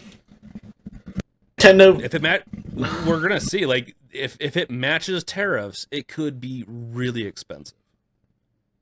Yeah. So, I mean, I was hoping there'd be a situation where, like, it'd be like the 3DS. If you recall, the 3DS was too expensive at launch, and so they drastically dropped the price, like, right after launch, and also gave the people that bought it Nintendo ambassador status. I believe the Fox is, quote-unquote, a 3DS ambassador, if I'm not mistaken. I'll have to ask him about that later. But me too. You are too? Yeah, I don't have it here. It's out in my living room, but yeah, I have a 3DS with all the ambassador games. Oh, cool. Yeah. That is pretty cool, yeah. But, I don't know. Prices, so we should also mention that it's not just video games. It's basically everything. And, like, cars are also being hit too. Yes, even American manufactured cars are being hit too, because some car parts come from, like, Mexico and Canada and other countries as well. Car is fully made in America. Parts do get sourced from other places. Yes, even Teslas too. People don't quite understand how globalization works. Like, we have a lot of Japanese games. Now, I don't know if software or games are going to be tariffed too much or how that even works, but there's certain parts of the world that just do things better. And so that's usually how you source things. You want to source it from a region that does it the best. Yeah, and I mean, like, we can't go back to global isolationism like it's the fucking 1910s, if you recall. It doesn't work like that anymore. Why would you want to? Like, I enjoy media from Japan. I enjoy of like Witcher 3. The Witcher series is not an American game. It's Polish, and the books too are Polish too. Yep. I don't know, man. It's crazy, and honestly, this has me worried for the Steam Deck too, because that's almost guaranteed to go up in price. I'm sure Valve would have liked to keep it at a $400 price point. So with that, I think a lot of this stuff is going to be resolved by then, because there's a lot of shit being thrown at Trump right now, because like everyone's mad at him and they're trying to block tariffs in the House. So it already passed the Senate. We're getting a little political, but this is, I promise you, this does affect you at the end. If the tariffs get blocked at the House, which is the next step, then it should prevent these tariffs from going through, and then it shouldn't up the price. But it could also still, some of these companies could be a little skittish and have to sell for a little bit more anyways, because because the stock market tanked yesterday. Yeah, I saw. We should talk about that. The thing is, there is a ton of uncertainty, and when there's uncertainty, people hedge their bets. Companies hedge their bets, and launching a new console is a massive, massive bet. Yeah. And so you're damn right that Nintendo's going to, like, Well, and honestly, I'm not trying to defend it, but like, if they increase the price even more, I understand it from a business point of view. I'm not trying to justify it, but from a business point of view, it is one of the only avenues they have. Yeah, I mean, if there are, I don't know what their margins are on the Switch too, but if they're already pretty like slim, they're gonna have to, or risk, especially if they're. Yeah, we don't need to get into that again, but imagine if their margins are pretty slim right now, and they start shipping these consoles to stores, and they take pre-orders from people, and then the tariff price goes up. Then they're suddenly deep underwater with all of the pre-order sales that they have to honor, right? I'm thinking once the sell's gone through, the tariffs won't affect it. I think it's okay. I think it has. But then after the fact, even then, after they've already got it to market, they've got it on store shelves, they have to increase the price.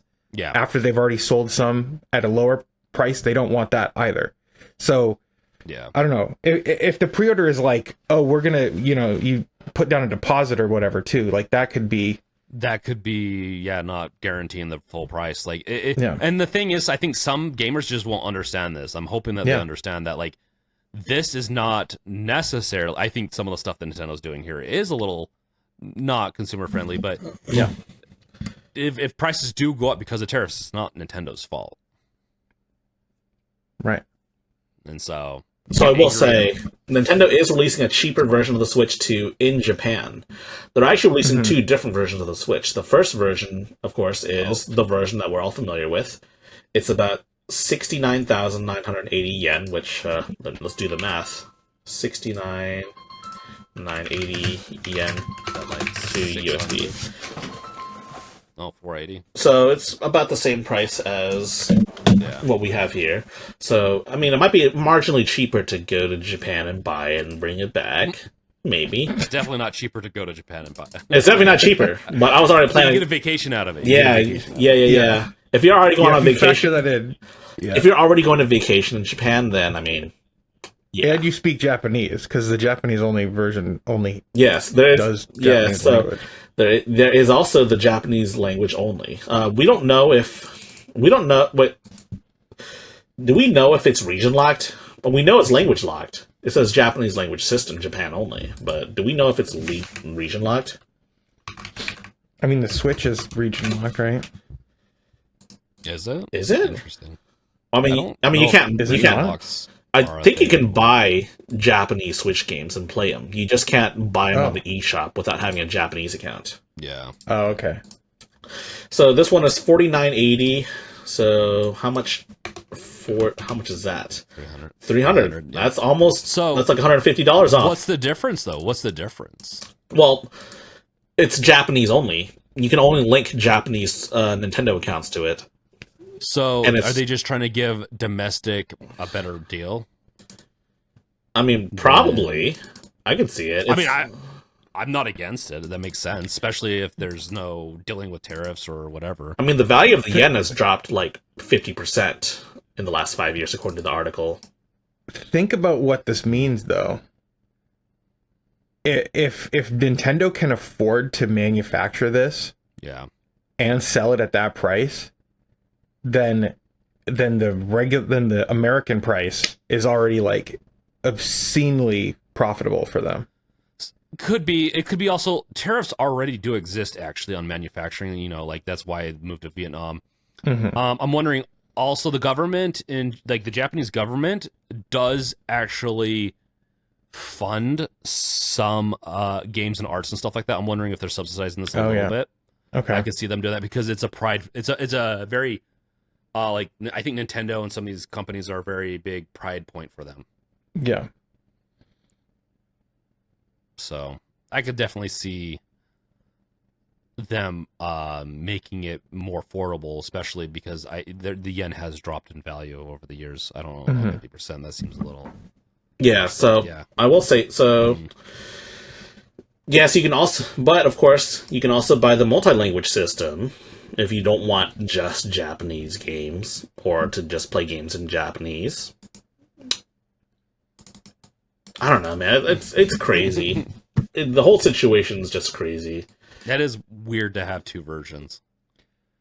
I mean, do you think that there's just going to be like a bit that toggles if it's one way or the other in the operating system? Like, is this the Japanese region only version, or will they have like all the translated like localized UI stuff?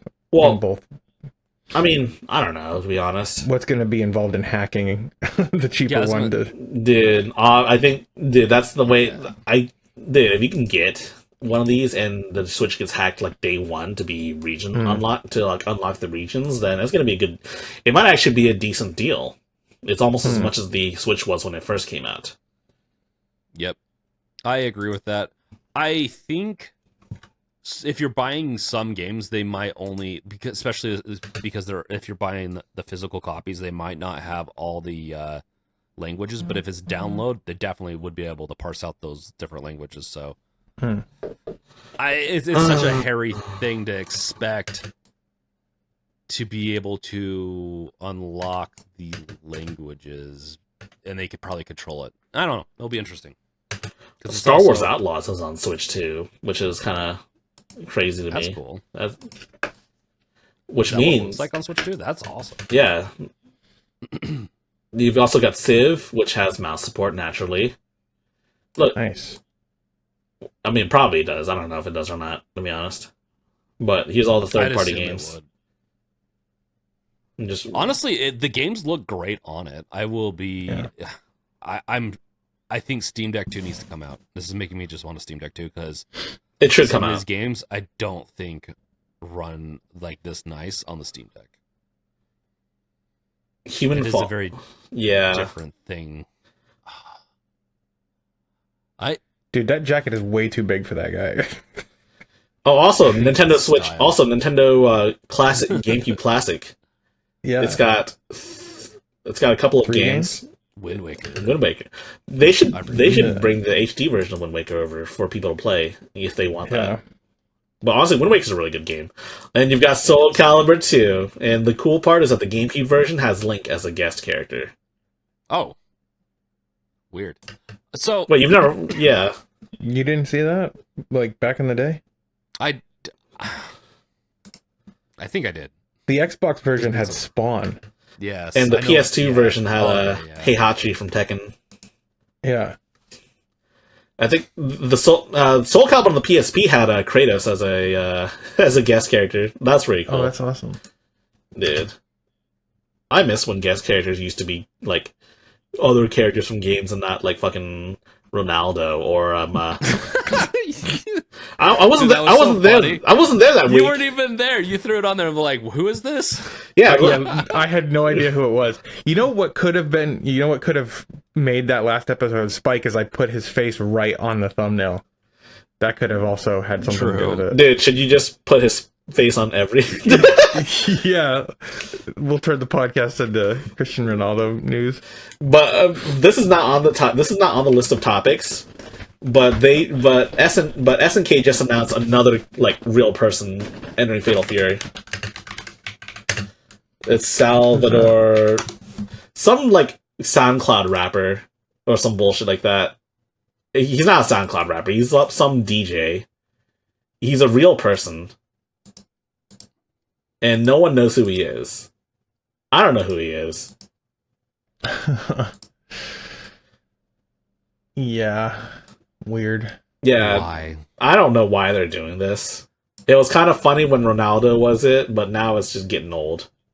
I love how SoundCloud rapper is like a pejorative. Because it's true. Wow, yeah. That's brutal. I don't know, man. There's just a lot going on with gaming, to be honest. A lot of it has to do with Nintendo. Yeah. And speaking of Nintendo, this is not Switch news.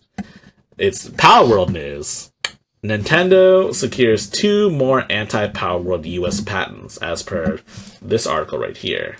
So, here we go. So this is what's known as a pejorative patent, I believe, where it was a patent that was filed before this lawsuit, but now only recently got approved by the U.S. Patent law.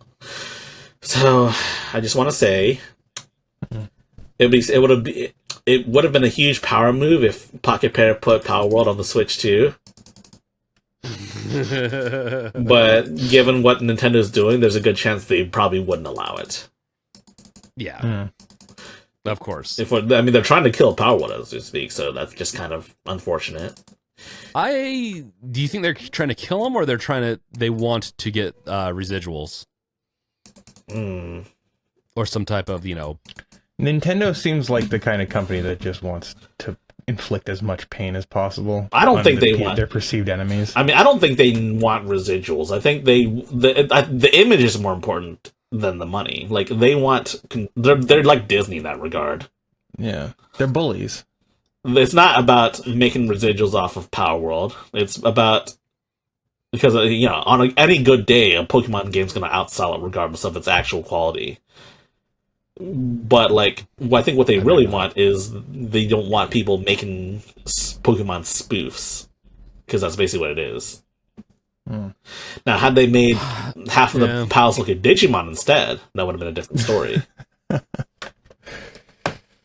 Yep. I don't know, man. It'll be interesting to see how this all ends, because I mean, I saw them from day one. I was like, okay, Palworld's going to have some issues with this, but it was still different enough to where I'm like, we'll see. Yeah, but they're suing not based on Pokemon, but rather bullshit mechanics. It's really bad too. I hate I will say, I'm totally against Nintendo on this. I hate these types of patents with a passion. They are some of the stupidest type of patents because they don't really require, how do you, okay, US, how do you show that you had to spend all this research to get these mechanics that are in game to, in the real world, you could showcase, okay, there's patents on vaccines, there's patents on medical stuff, there's patents on all sorts of things that require extended research, and you can show it from a material side how much it costs. But on a digital patent, how do you do that? I don't know. And does it really require that much research and all that? It's a creative thing. It's so stupid. This is so stupid. I hate it. You shouldn't be able to patent math either, which is what a lot of coding is. They don't necessarily patent math, right? It's algorithms, which is technically, it's an arrangement of math. Some might argue. Yeah. I don't know. The algorithmic stuff, the mathematics stuff, the UI mock-up stuff, that's the only original thing with that with patents that I could almost get on board with, but then that's more of a copyright thing. That's a copyright thing, and even with that, so I will. Even with that, there's really no original UI stuff anymore. No. So I will say, I do want to mention this. So they are bringing Hitman: Word of Assassination to Switch too, and they're including some special goodies, some Mario-related goodies. Now, if it weren't the year 2025, we would have seen some Luigi goodies too. But in this day and age, it's never happening. The year of Luigi has ended, friends. Yeah, we'll see. We'll see. They could get spicy. Who knows? Yeah, I mean, shit, man. I'm sure some modder's gonna make this suit green. Wait, there's a green suit, but it's not Luigi. It's some other bullshit. Kind of looks like the mask. That's it says Luigi themed pre-order. Luigi's Mansion. Can you believe they're not bringing Luigi's Mansion 3 as a Switch 2, a Switch 2 version? There must be a reason. Well, not right now. I feel like they would have. That's crazy. That's my favorite Switch 2 game, or Switch 1 game. That is. Well, I mean, they'll probably bring it later when I don't know, man. It's the whole. I'm curious how much work they're actually going to have to do to make those upgrades. Because I doubt that they're gonna actually like be able to justify that cost? So if we look at Tears of the Kingdom and Breath of the Wild, they run at higher frame rates and a higher resolution. Look, that's 60 FPS right there. That I don't think the Steam Deck can do that. So I don't know if these are actual. So these could be just like what Microsoft does with their ports, with their backwards compatibility, where it runs at a higher frame rate and FPS. Yeah, higher resolution. I think that's my biggest problem. I don't want to pay $10 to just have them unlock the refresh rate, because if that's what it is. Oh my gosh. So, it's flipping a switch for them. Yeah, so Breath of the Wild, I mean, Tears of the Kingdom has new features. For example, you can use your... Oh, fuck, I lost it. You can use your phone with the Switch app, and it basically pulls up like a GPS in Zelda. Look at this. Why? Why would you want that? There's even voice assistants, too. I don't know if you guys can hear this or not. I could use that. Oh. Oh my god. Did you hear that? I don't know if I want that, but GPS I find your nice. lack of turning left disturbing. Okay, that would be awesome. Never mind. All right. Yeah, I'm down for that. But there is one cool feature. You can actually send your like Tears of the Kingdom schematics to other people and share it via a QR code. That's cool. But you have to use your phone, which is stupid. Now Kirby, man, they're bringing Kirby back, man. Honestly, I don't know much more. I don't know what needs to be said. I think my son would love this. I'm gonna have to get it.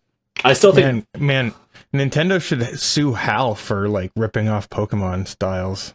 dude. Like that one little Eevee looking fox thing at the beginning of that. It looked just like a Pokemon to me. Look at that, Metroid Prime. Look, you can. This is the standard FPS experience on the Switch too. One hand. I'm very curious about it. Yeah, I am too, because like when you move your mouse to your side, it's kind of awkward to like use the right joystick and also the face buttons too. I mean, you could probably use those. It'd probably be like honestly, it'd probably be like the Razer Tartarus, the Razer, like, you know those MMO mice with like 20 buttons on the side where your thumb is? I think it'd be like that. Yeah. I know a lot of people aren't used to that, but I could see it being a thing. I mean, my mouse, I've got a scroll wheel for the thumb, and I've got the two back and forward buttons. Ooh, I see you have an MX Master 3 or something like that. I do. It's great. And there's also like a little macro button down here that you can hit as well. Like on the wing? Yeah, it's like a gesture button. I don't really use it that much because it doesn't work with Linux, but Oh. Wow, sometimes it does, but it'll freeze my whole. Look, they're going to give you both the lock-on and mouse functionality. Now, I don't know why. All right, never mind. That's just Metroid Prime. Is this Halo?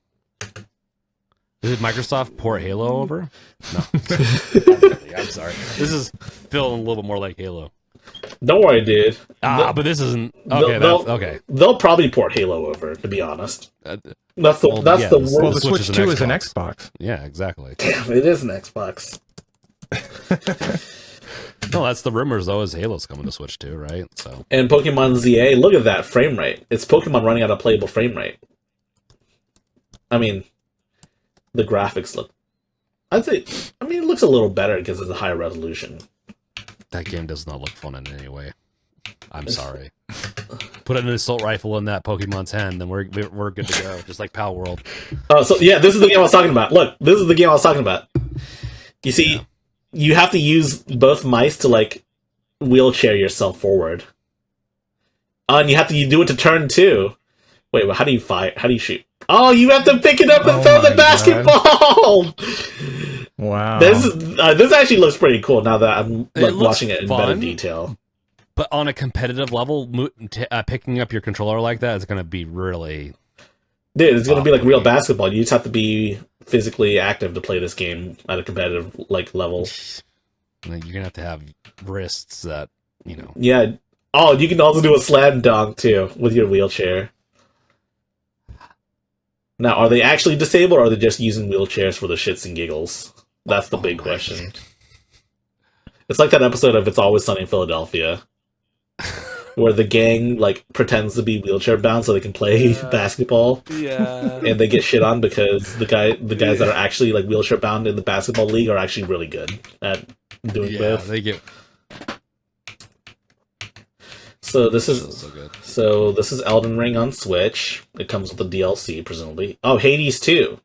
I really should play this. I still need to beat the first one. Let's see. Here's Street Fighter 6.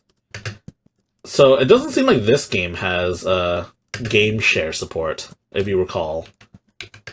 It looks like if you want to play with someone else, you have to play locally on like the same screen. Or you'll have to you'll have to have 2 copies to play wireless multiplayer. Which, by the way, ad hoc. That's another thing I want the Steam Deck to have. Your ad hoc, a la PSP, DS, 3DS, and yes, the Switch too. There's also new amiibos and amiibo cards. You know, it's really easy to write your own amiibo card. Yeah. Yeah, I've done a few. I've got a few right here. And then here's I think this is Daemon X Machina. That's a sequel. It does look pretty nice though. The graphics do look pretty good here. It looks fun. But this is coming to PC because Daemon X Machina was also on PC. I don't think and here's a Split Fiction. I hear it's pretty good. Here's some sort of EA game. They don't specify which year it's coming to Switch 2. But it is coming to Switch 2, supposedly. Every year. There's also Hogwarts Legacy. I don't think Hogwarts Legacy ran that well on Steam Deck, did it? It ran well enough to where my wife beat it 3 or 4 times. Yeah, Emily did too. Oh. Yeah. There's Hogwarts Legacy. I haven't played it, to be honest. Here's Tony Hawk's Pro Skater. And it doesn't look like there's any new features besides just being on the Switch too. Oh, Doom Guy's supposed to be on there's SpongeBob. Oh yeah, but Doom Guy's supposed to be in Tony Hawk's Pro Skater 3 and 4. Yeah. Let's see, there's a World of Hitman. There's no Luigi bonus content. And here's a Project 007. I don't think we know anything about this game besides the fact that it's based on James Bond. I still don't think we know anything about it. But I do think they're trying to make it not quite like the other games where it's basically just an FPS. I think they're trying to make it more like, I'm not sure how to describe it. I don't know. I don't want to say it's more like Hitman. It could be. Tomb Raider. Here's a Bravely Default. If you ever played the original 3DS, it's pretty good.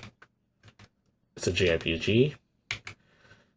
I wonder why they're not bringing it to PC, though. Because, let's see, and here's a Yakuza 0.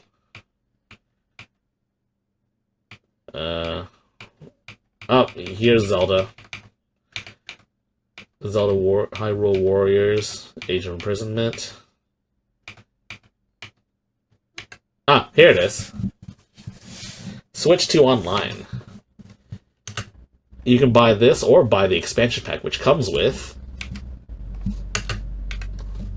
a bunch of other stuff. Is the expansion pack like a subscription? Yeah, Or it's a is subscription on top of it's an extra tier above the standard like $20 a year. I hate Nintendo's subscriptions so much. Yeah. So you can also buy a special GameCube controller that's wireless that goes with the Switch. Is it like the Wavebird? Or is it like it's modeled after a standard one, but Okay. it is wireless. Yeah, it looks like it's modeled after. Isn't that the Wavebird? Well, no, No. the Wavebird's white, and it has a little caboose at the bottom for wireless capabilities. So it has the stupid C button. I noticed that it has the ZL button right here, whereas there wasn't a button here originally on the original GameCube, which makes me think that maybe this will work with other games. But that depends on if these sticks clicking or not. Yeah, it'll be interesting because if that controller has like L3R3, and it has the dual stage triggers, I would buy that in a heartbeat, dude. It might. It just might. Because I think Mario Sunshine requires the dual stage triggers, if I'm not mistaken. Yeah. But it's got to have the L3R3 too. And look at that. There's a Deltarune. Ooh, Deltarune. Yeah, nice. I haven't played it. I should, but I was just waiting for the full game to come out. Yada, yada, yada. It comes out launch day. Oh, God, Randy Pitchford. Dude, following up Toby Fox with Randy Pitchford is such an insane move. It's insulting. Borderlands 4. Hey, I'm excited for this, but I'm not going to play it on the Switch too. Oh, no. Firaxis, dude, yes. Civ 7. I think they go back to I think I saw like a little cutout window. Oh wait, I see a mouse cursor. Yeah, I think I saw someone using a cursor as the mouse, as the Joy-Con as a mouse. Yeah, it's pretty neat. That's pretty neat. Let's see, there's 2K. They announced some WWE and some NBA game. And what is this? Oh, this is that one game they announced. It looks like one of those survival crafting games that we see on a dime a dozen on PC. But it's multiplayer, which most of those games are also multiplayer too. Survival Kids. Ah, dude, Enter the Gungeon too, dude. This is sick. Have you guys played Enter the Gungeon? No. Dude, it's so good. You guys should play it. It's a bullet hell like roguelike where everything is guns. It's awesome. Donkey said it best. See. Okay, whatever. I don't know what this is. Star Seeker Astroneers Expeditions coming 2026. Ooh, Devolver. Yeah, and then here's Cyberpunk Ultimate Edition.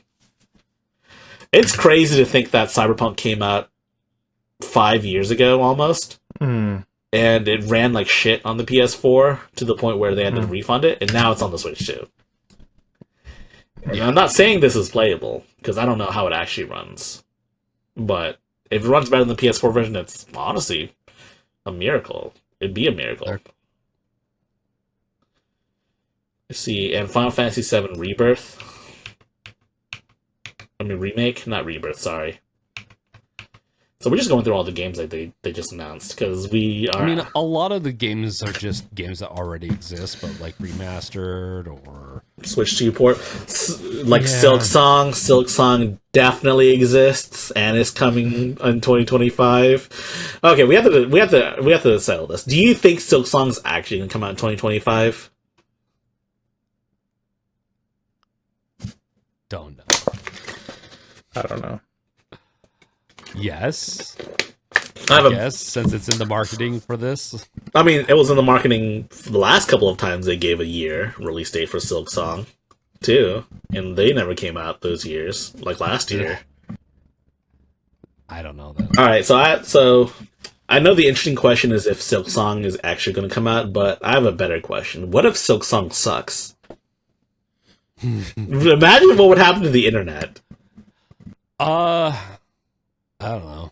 What, like, is it that popular of a game to like destroy the internet? I mean, aside from the memes, Hollow Knight was fairly popular Metroidvania. It is fairly popular, but like Halo has been sucking lately, and the internet's still there. Yeah, but no one's looking forward to fucking Halo 7 at this point. I know. It's like Silksong is reaching Half-Life 3 levels of anticipation. And Duke on a much smaller community, but it's still like I hear you. Like it's like Duke Nukem Forever, like back when that used to be a thing. Well, before it released. Remember if you guys remember that? Gosh. Yes. No, I don't hype it up too much. Like it's like with Half-Life 3. Don't hype it up too much because whatever you get, you'll probably be disappointed in. But it looks fun. I mean, here's some the little snap that we got of Silksong. I mean, here's some third-party games. Witchbrook, Puyo Puyo Tetris, Dude, Puyo, awesome. Dude, Puyo is really hard to play against other people. Yes. Like, I mean, you have to be really good. You have to be really good at it. And if you're playing against a Tetris Grandmaster, then, we'd say goodbye. Yeah, Emily is so good at games like Tetris and Puyo, and is she a Tetris Grandmaster?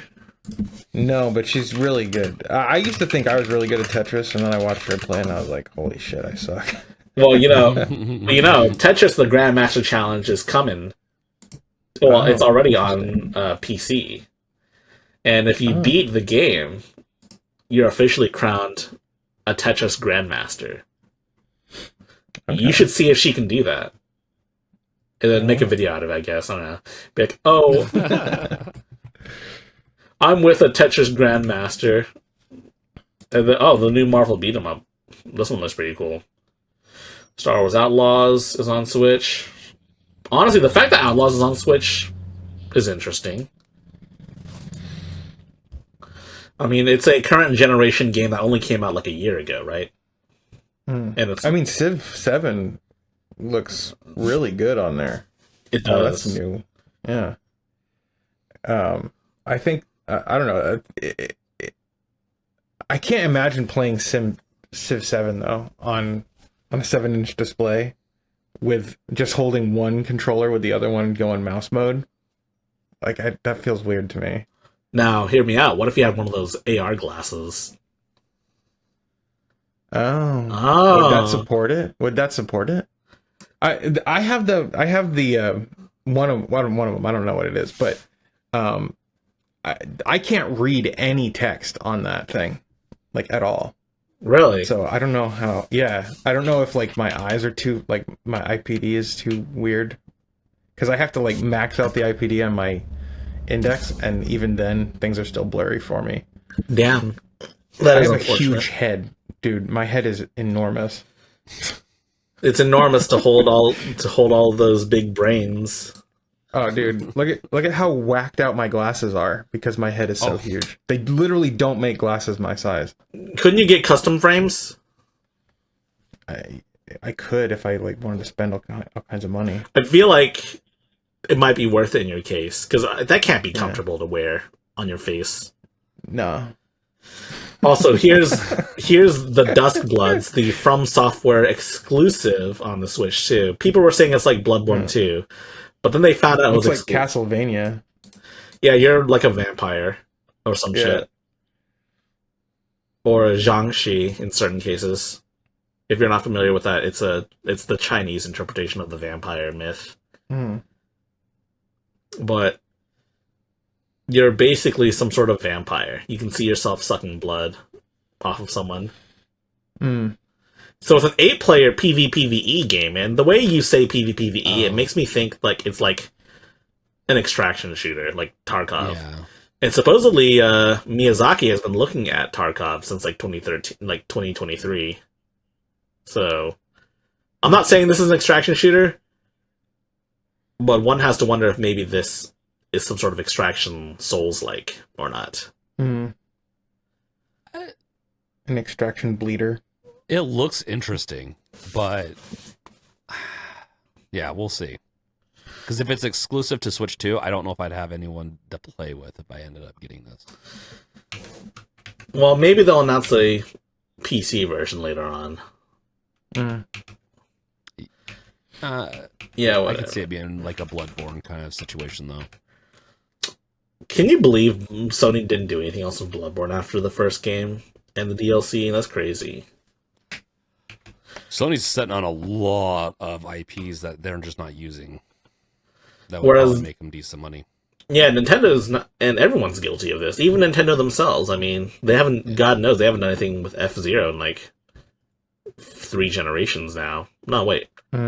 GameCube, and then it was Wii U, Switch. Yeah, 3 generations. Yeah, but they did bring back a game after. They did bring back Kirby Air Riders in this case. Yeah, I think the most they've done with F-Zero was that one map on Mario Kart. On Mario Kart 8. Yeah, they should bring Kirby to the new Mario Kart. That'd be kind of sick. Mm. Yeah, Kirby. I think Kirby Air Riders, like Kirby Air Ride, came out like at the height of Kirby popularity. Like arguably, they had the Kirby anime that like was airing here, Mm-hmm. and oh yeah, there was also this mode in Kirby Air Ride called where you would like free roam in the city and you would upgrade your car, and then you would run around to grab upgrades for your car, your not car, sorry, your Warp Star, I think they are. And then after like a certain period, and then you would also battle other players too. And after a certain period of time, like the actual game would begin, and you have to complete a bunch of challenges. And depending on how you built your car up, it may fail or like beat everyone else. I don't know. It was really fun.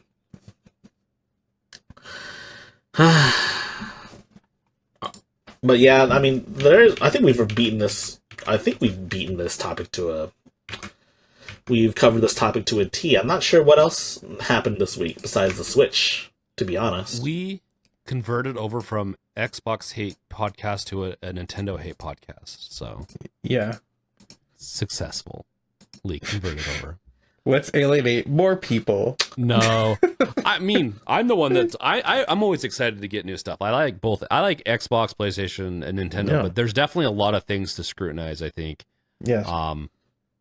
And we definitely want them to practice, especially for like just better practice. Have better practices that are more consumer friendly. Mm-hmm. So I will say, But apparently there are no plans to change things over in Europe in terms of the pre-orders. So if you're in Europe, you can still pre-order on the 9th. that would be crazy if Europe got the Switch 2 before we did. If they even delayed the shipping for the Switch 2 here. Yeah, because that's like never happened before. Like Europe's never gotten anything before us.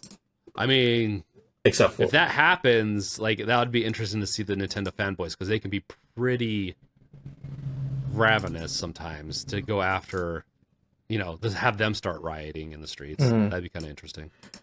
I don't think Nintendo fans are that ravenous. They're not really willing to fight for anything that matters. I guess Seems a bit insulting. Oh, sorry. Sorry.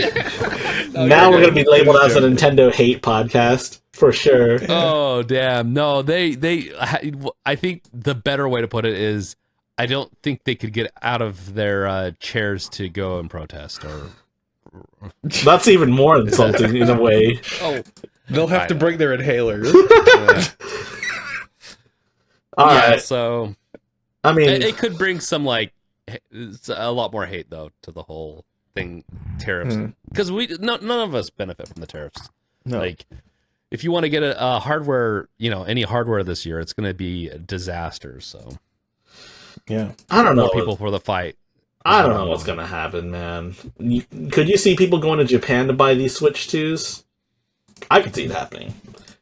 Well, if you import it, you'll have to pay duties on it, right? So Well, what I was you're thinking not going is... to really get around it. Yeah, what I'm thinking is you book a vacation to Japan, spend like a week there, and coincidentally buy a Switch 2 there. Or in my case... Dude, if you can afford to fly to Japan to buy a Switch 2, then you can afford to just buy a Switch 2. True, but to be honest though, I've already booked a trip to Japan sometime later this year. Okay. So it seems like it's just going to be something that happens. I'm going to see if they have GPUs in Japan. Those aren't region locked. No, but Japan Steam Decks go off the shelves really fast in Japan, from my understanding. Yeah, you might be better off going to like Europe. It's cheaper to get to Europe than it is to get to Japan. But I'm Especially already from the East but Coast. I'm not going there just to Right, buy right. video games. I'm going there to Right. vacation there, and then also coincidentally buy video games there. Right. Okay. So Walmart Canada says that they're still touting a pre-order date of the 9th. And there you go. You go to Canada and pick yours up. Gardner, you're the closest one to Canada. Yeah. Can't you know what to do? I don't have my Gardner. passport though. I can't. Can you I don't have can a you go passport. over there and buy me one and send it to me? If I get my passport in time, I will. Dude, Get that thing quick. dude, don't you have to get real ID now to travel places now? Yes. Yeah. I did mine early. Well, the funny thing is, it's been like over a decade that it was like they put in the rules, and they're finally going into effect this year. My state didn't have real ID until last year. What? Yeah. Really? Really? Mhm. Yep. Oh, now it does. Or it might have been. Well, sorry, it might have been 2023. But I just recently got real ID, like for the first time. That's crazy. I've had real ID for like 4 years. What? I've had my license for 20 years, and I or just under 20 years, and I have not. It's been exactly the same, except that it changed orientation when I got of age. But right. they didn't do anything states. significant. I moved states, and so I was like, when I came back to Utah, it was really easy for me to get the real ID because I had to get it. I had to go in and get a new one anyways. So I have a question. Do you think Nintendo's measures for combating scalpers is going to work? What was their measure for it again? So to pre-order it, you have to spend, you have to have paid for at least a year's worth of online play, and also clock in about 50 hours of Switch 2 Switch 1 gameplay. You have to pay for a year of you had to have that. subscribed for a year. At subscribe minimum. to like their subscription service. Yeah, you have to have. Yeah, fuck that. Like, I don't like that. That might honestly hurt it more for sales, but yeah, I think if that's their criteria, it is going to help with scalpers, but it's going to also prevent other people from. I hate the idea that I had to have a subscription for a year in order to be able to pre-order it. When I've been a Nintendo, I've had a Nintendo account for a long time. That being said, I might have bought like a year subscription a couple years ago because I had a deal, but that's besides the point. Still fuck that. Yeah, I mean, I think it might be marginally effective at curtailing like the scalpers, but like I think Valve was also pretty good about their policy, and you just had to have like a Steam account with a purchase in the last like year or something, right? So they are, you had to. I mean, yeah, that's fair. And I think that did like effectively cull a lot of the scalping, because let's think about it. The Steam Deck was limited for a time. You had to you got it in waves, and people were like anticipating it, like. And I mean, you didn't see a whole lot of. I mean, you did see some people selling their positions for a Steam Deck, if you recall. But then Valve just opened the floodgates like after a while, and yeah, you can still buy a Steam Deck. You could buy a Steam Deck after a while, just like without having to reserve it. You're not going to curtail all, like no scalping and reselling and all that, but I think Valve did a good job, and I think it helped. And I think this will help it, but I also really don't like the criteria that they have for it. Yeah, not to mention, think about how expensive it's going to be if all of the scalpers buy all of the Switch 2s and then resell them on eBay. I'm going to laugh if those scalpers buy it at the tariff prices, and then the tariffs go away, and then, they're stuck. That would be a little sweet justice. That would be a little... Well... Yeah, I hope so too, man. It would be crazy if they just like bought a bunch of these and then they had to sell them at a loss. That would be great. Mwah, chef's kiss.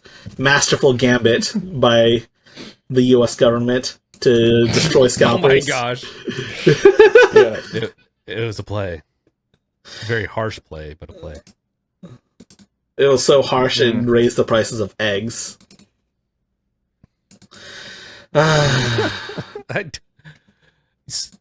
Okay, so at the end of the day, I don't know. I think we're kind of done with this topic, right? Yeah. And it's a very Nintendo heavy one, but Gardner, I think I know your answer on this. You're not going to get a Switch 2 within the next year, but High Tech, are you going to be getting a Switch 2 in the next year?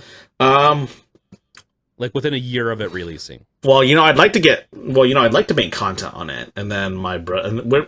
So At first, the plan was for my brother and I to buy one of each, and then maybe buy a second one so that we could keep it in case we need to get hacked. Oh, okay, yeah. But it's pretty expensive, all things considered. So I'm not entirely sure. Plus I got to upgrade. Plus the plan for my brother and I, we were originally going to upgrade our computers, but then the tariffs happened, so I don't know what the hell's going to happen now.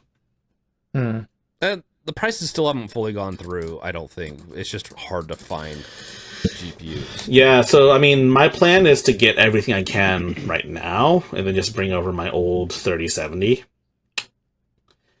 And then Probably not a bad idea. And then hopefully go to Japan and see if they sell AMD GPUs there. A 9070 XT, hopefully. They might. Maybe I'll buy a GPU and a Switch one there. I'd be careful with sometimes I don't know, especially with traveling right now. Definitely with traveling right now, I'd be very careful. But there are claims that you have to do, and I don't know how America has some pretty good agreements with other countries with imports, but I'd be worried. I'd just be careful about imports because they might flag you if you're bringing too much stuff back. So that is a good point. And you might have to pay duties and stuff. There's a lot of stuff. I'd look into it before going, especially with this year is going to be so chaotic. There could be a lot of our relations with other countries rewritten. So, and that's for everyone listening too. Like, be a little careful with all that because it can get a little pricey depending on what country you're coming from when you buy stuff and bring it back. But yeah, so you're planning on buying it within the next year though. At least trying, right? I mean, that's the idea. No promises, obviously, but we shall see. I'm gonna try personally. I'm gonna try within a year, but I also have a lot of other things I want. I have my home lab. I'm pricing out. I'm looking at getting a Mac Studio or like some type of Mac right now to replace, before the prices go up because I'm worried that it's gonna like double the price of a lot of the stuff. Like some people are saying the iPhones are going to double in price. I don't know how MacBooks and other things, but I really like working on them. So, yeah. Oh, there's Switch to. There's some good news. Silk Song's not going to be $80 on the Switch too. Dude, I'd be shocked if it was $80. That'd be such a freaking wow. What is it, like $40-$50? Like, let's see. Well, there's a Discord post that said where one of the developers left said, just to clarify, Silksong will not cost anywhere near $80 for the game. Our team making it, it has to be around the $120 range. They're going the GTA 6 route. Yeah, dude, that'd be so funny if that were. That's so funny of them. Once again, like I'm not a that series looks fun and all, but like if I was a Half-Life fan, and this is just in contrast, then we've talked about this before. If Half-Life 3 came out, Switch, whatever it was, what doesn't matter, and it was $120, I'd buy it. Hands down. Mm-hmm. I'd be upset about it, but I'd buy it. So I can't get mad at a fan if they bought it at $80, but that's a lot of money. Well, I bought all the hardware to play Half-Life Alyx. Specifically for Half-Life Alyx. Exactly. And literally no other reason. And so, dude, whatever. So the $80 video game is finally upon us. I wasn't expecting to see it for like another 5 to 10 years, but here we are. Yeah. Inflation also rose enough to where it could be matching inflation partially, but it's not like it needs to match it.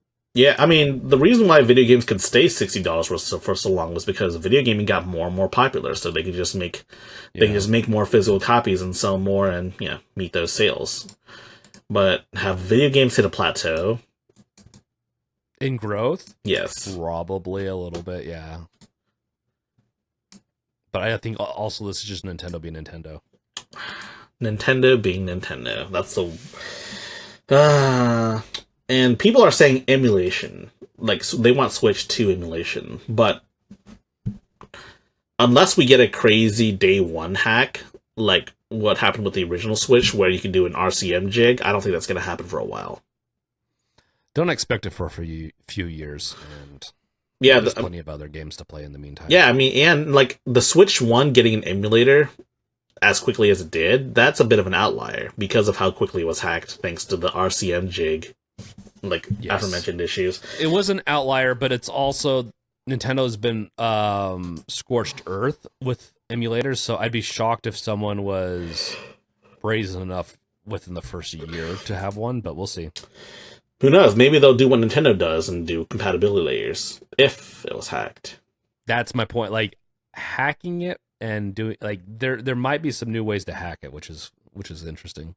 I'd be interested in seeing what happens, but yeah, I think that covers the show. It was almost entirely Nintendo operated, and I know we didn't have too many things to talk about specifically after the Palworld patents, but that's what the show's best when we kind of just riff off of each other. Oh yeah, good stuff. I mean, so let us know. Are you guys gonna buy a Switch 2? Like down the comments down below, or I guess just I don't know, tell us somewhere. Ping us, be like, oh, I'm gonna buy a Switch 2, or no, I'm not gonna buy a Switch 2, because I'd like to hear your thoughts. I'd like to hear if the gamers actually think it's too expensive. Or you're gonna buy one, but it's too expensive, but you're gonna buy one. But yeah. About the price, but you're still both, definitely. So, all right. With that, I'll see you guys later, and be sure to like and subscribe and share with all of your friends. Do it. You gotta like and subscribe. All right. Have a good day. Peace out. Gardner's over there muted. He says goodbye too. Yeah, you've been muted this whole time, dude. Oh, sorry. I totally. Yeah. Bye. Bye.